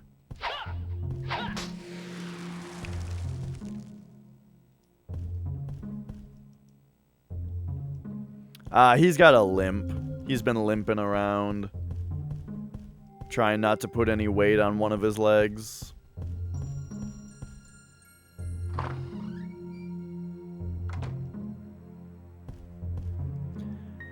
I imagine he just, like, he probably just fell off something. This cat he's always, like, under-jumped everything, you know? He always sizes up jumps for 10 minutes and then under-jumps them. So, maybe doing that or playing with Mia, he probably just, like, sprained his leg or something, I don't know. But we're gonna be sure. Gonna be sure he's okay. And I mean, even if he is okay, still like get him something to help him, you know? If it can be helped.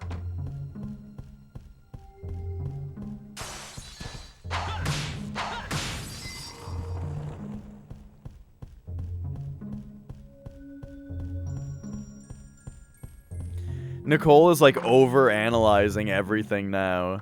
She's like, does he feel lighter to you? No. No, he doesn't feel lighter. He's sleeping on your side of the bed tonight. He never sleeps on that yeah, he does. It's fine.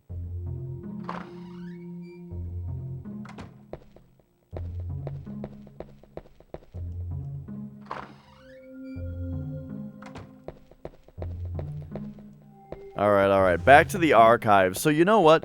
This room I never really found the significance of. Except for this guy, Wait a second. Is this supposed to... Oh, this is the hint for the puzzle earlier. Here's the guy. And then Mary will be next, and then Henry, and then anybody else. So yeah, there's the hint for the puzzle out front, I guess. I wonder if I'm supposed to go back out front with this rose brooch. Oh my god, I get it. I did brute force it. I get it now. We're supposed to put the rose brooch on top of the fountain. Holy shit. Holy shit. No, there's no other possible solution. It's this. I figured it out. Oh, that feels good. No, Soul Rot, no, don't tell me I got it. Now I know I got it. We're supposed to have the... it's okay, though. It's okay. I had the moment. We had the moment.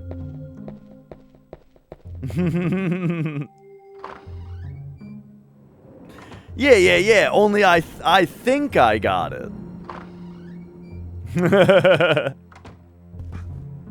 No. It's okay. I figured it out.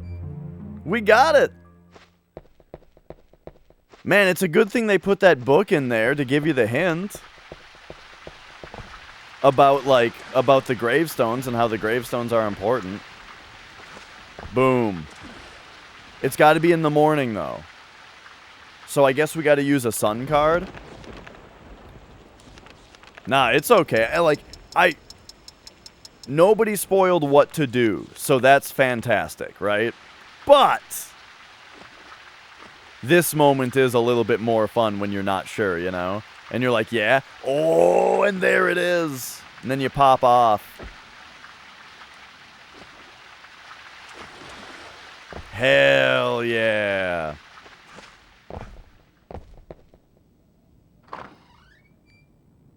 Right, Thazon. I got to be ready for that kind of puzzle too.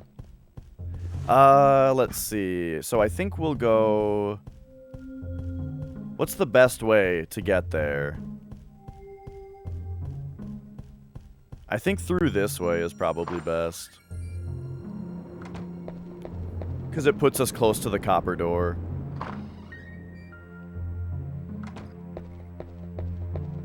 Oh, man. That's great. I really like that. I really like that puzzle. I feel like I definitely could have figured it out sooner if I had thought, you know, correctly. But here we are instead. Took me 2 hours.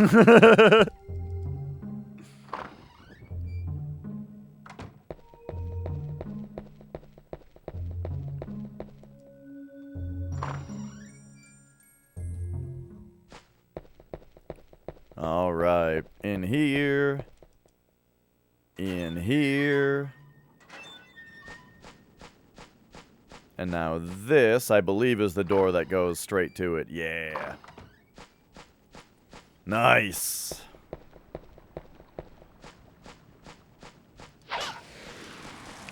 Probably a good time to save this here. Oh, yeah, yeah. Boom.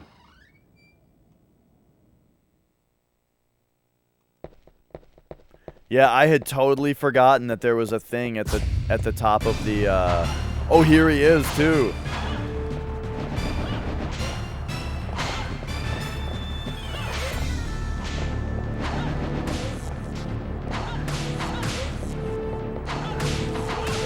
Woo! Welcome back, Jesse.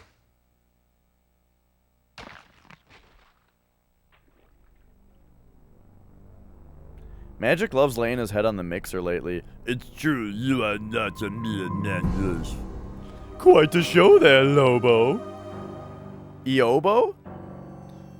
Who are you people anyway? A man of your skills should be able to put up a good fight against him. Uh-huh. We don't have any idea the power of the man-beast magic. This is so exciting, don't you think?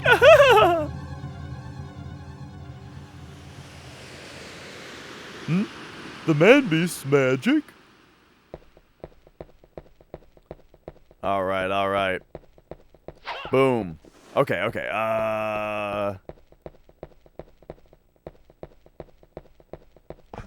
yeah.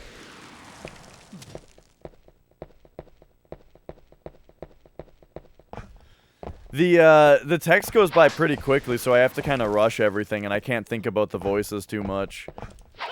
I never realized how similar those two voices are. That I do. Can you break these? Nope. Whoop-pow!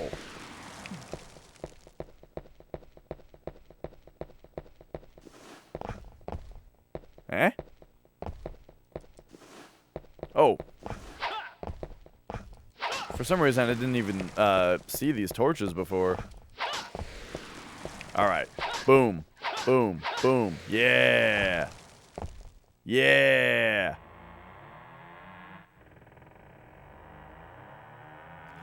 So yeah, it is interesting that this is just like a fixed version of Castlevania 64 so far, rather than a new game.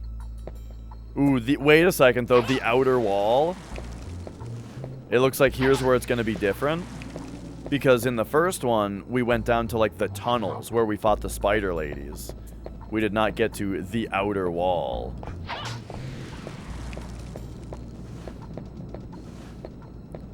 Give me first person here though. Ooh. It's too foggy to see anything. Ooh.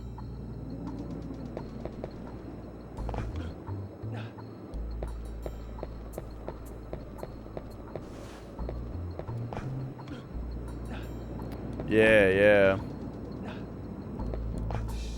Also, climbing on the edge of something like this always reminds me of Half-Life. That part where you first get outside, where like you first see the sky, you know? And you're on the, You can do it. There we go. There is fall damage, yeah.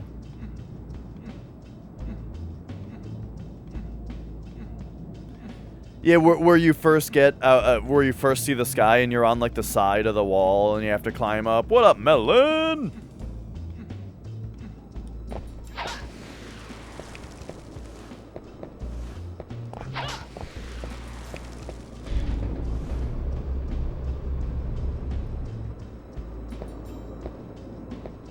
Right, right, right. And somehow it's worse than the facility.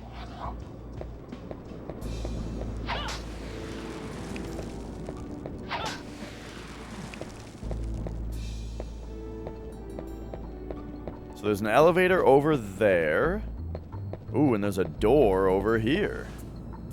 With some kind of inlet. Or some kind of whatchamacallit. Oh, it opens, though. Oh, God!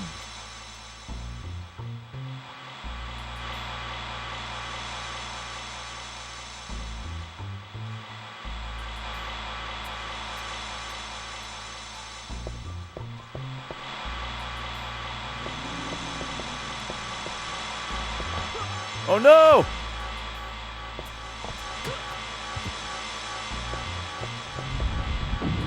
Okay, there's a button to push. I pushed the button.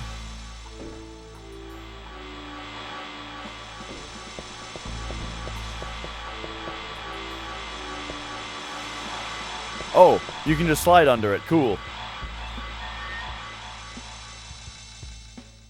Yeah.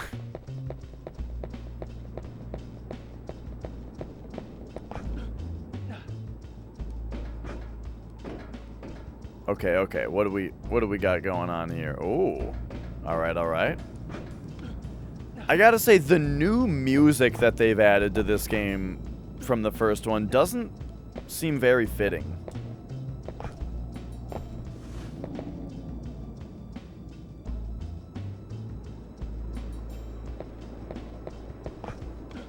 Boom, boom, boom, boom. It's catchy, though. It's catchy. It just doesn't seem very Castlevania-ish.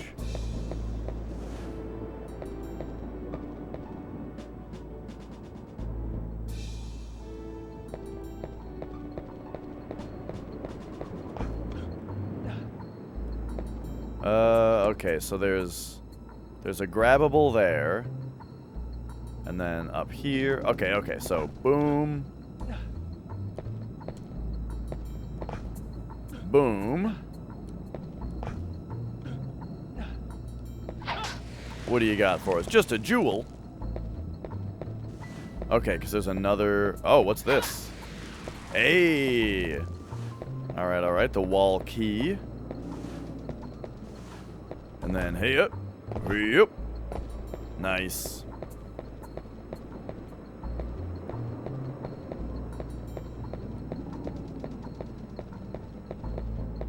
So far this game has been great, Melon. I mean, like... Oh, whoops. I gotta figure out how to grab a ledge when I'm sitting next to it. Maybe if you duck walk off of a ledge, it will, it'll make you grab it. No, not even that. Yeah, so did you see any of Castlevania 64, Melon? Just the first 64 Castlevania game? Because this is the second one. Ah, so there's the wall key. Here, let's go back out, though. Because that's the one that is, notoriously awful, that everyone hates. I don't know, man. I played through it, and it was pretty good. I liked it a lot. And then this one is just, like, a better version of that game. Like, this is like the Castlevania 64 that was already good. And they made everything about it better. Uh-oh. I fell.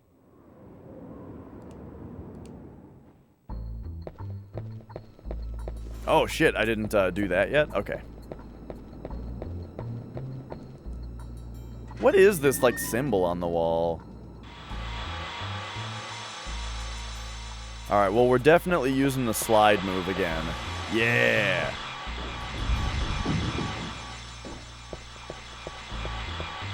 Yeah!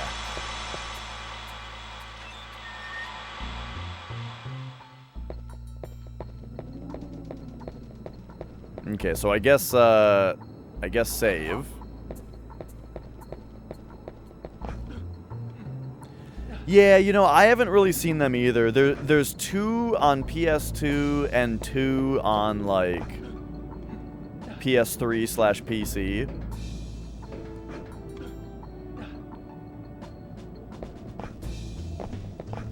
Lords of Shadow, I think, from what I've seen of Lords of Shadow, I think that they look fun.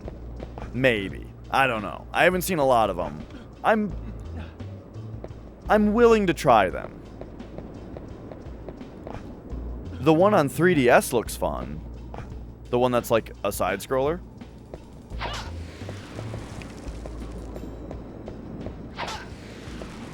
Yeah, definitely more in the direction of a God of War clone. For sure. But I like God of War. But only when it's done well, you know. Like, God of War is a God of War style game done very well.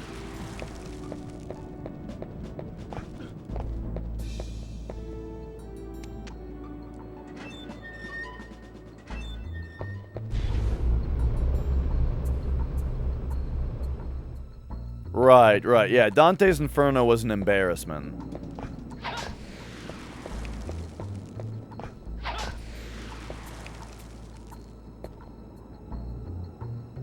Exactly, Kalakashi. Okay, this is a tricky looking jump, unless I can just drop down, but I don't know. Let's just, okay, let's do that. Is that what I screwed up before? That jump? That's not tricky.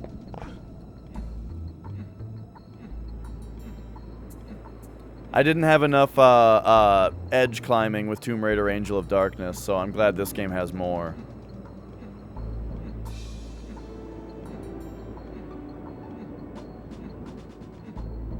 Alright, our arms feel stronger now.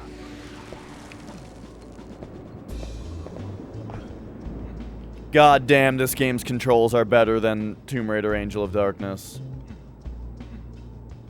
You got the PSP version? Oh, of Dante's Inferno. I forgot that that was on PSP.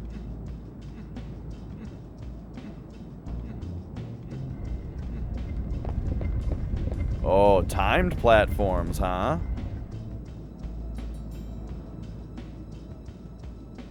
Oh! Crescent Blood Moon.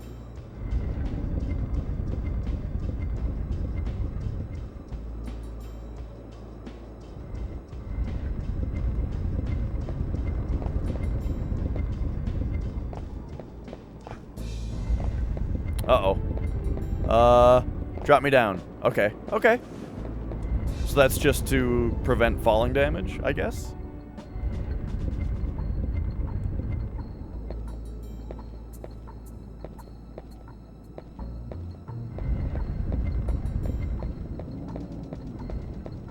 I played the demo of Dante's Inferno, so I got all the disappointment for free. Played the demo and was just like, this is horse shit, and didn't buy it. And I guess maybe that's why companies have stopped making demos. Uh-oh. Whoa!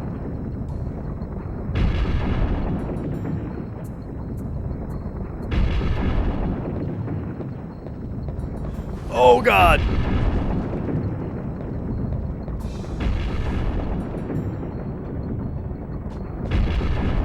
I didn't realize there was a quicker way to go.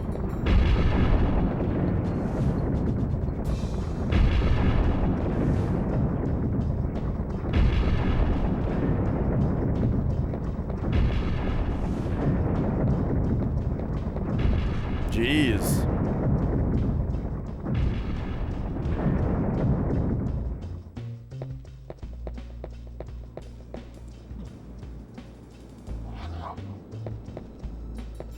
I wonder who designed that boulder trap. It's just so weird to think that that boulder trap exists and is just doing that all the time, you know?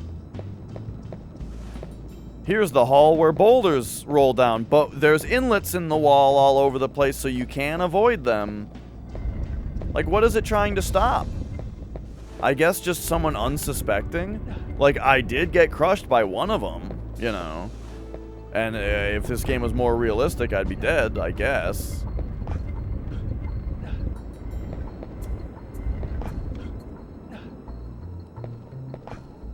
Oh, that's true. It only lets humans through.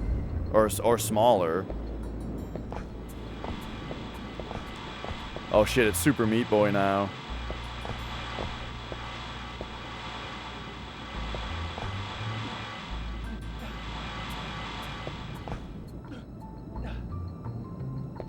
That's what I'm thinking, like, who's manning this boulder trap? They gotta have people, like, constantly bringing the boulders back up.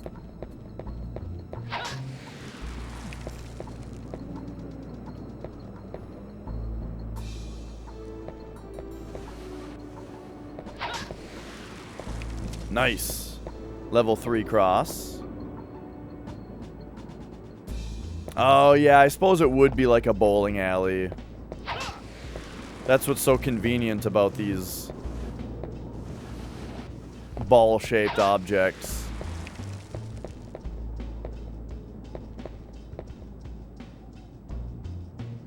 Degunk the gears.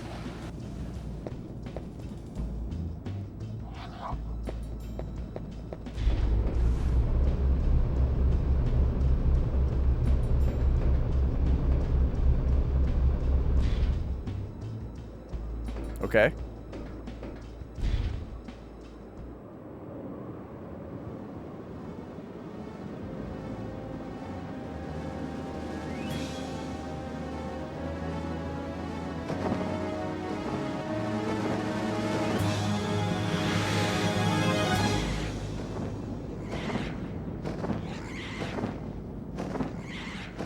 Yeah?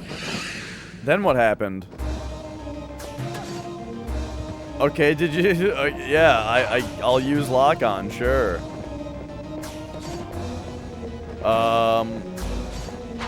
Hey, game, how about you just turn the camera for me?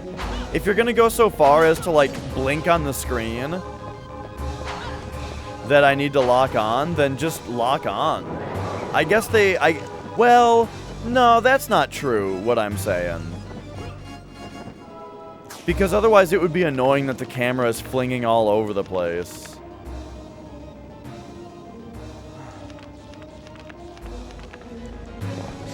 Melon, did you see my post in Discord with that video where apparently you can escape grab attacks in Dark Souls? What the fuck? Okay, I guess I gotta use the cross. I wasn't using the cross. No, because my instinct was always to wiggle the stick, right?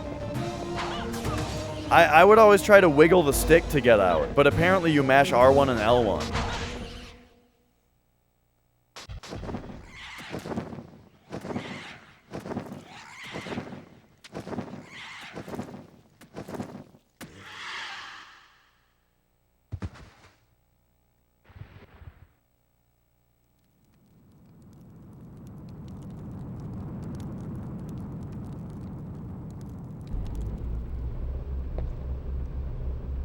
In Mario 64, you can escape grabs by wiggling the stick.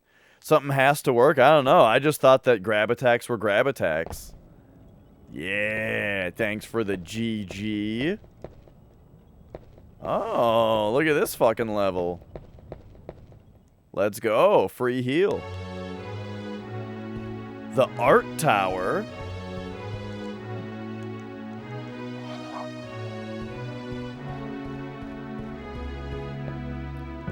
Alright, well here we are in the Art Tower. It's also foggy in here.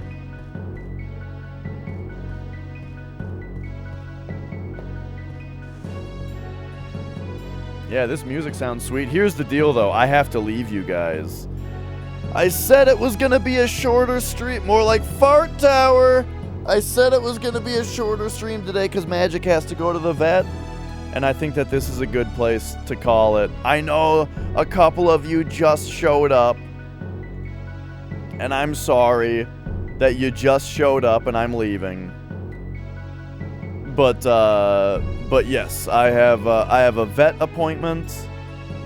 I'll be back soon with I will be back soon with more Castlevania.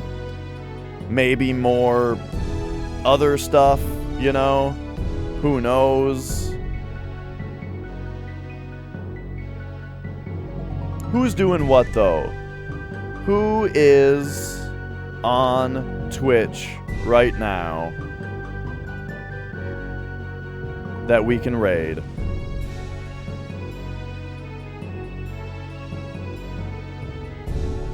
I don't know, man. Neon Genesis is doing a Final Fantasy run. This guy's super nice. This guy watches my speed runs and fucking gets more invested in them than I am. It's great. So let's go watch one of his speed runs. Go check out Neon Genesis for me and have yourselves a good night. I'll see you as soon as I can.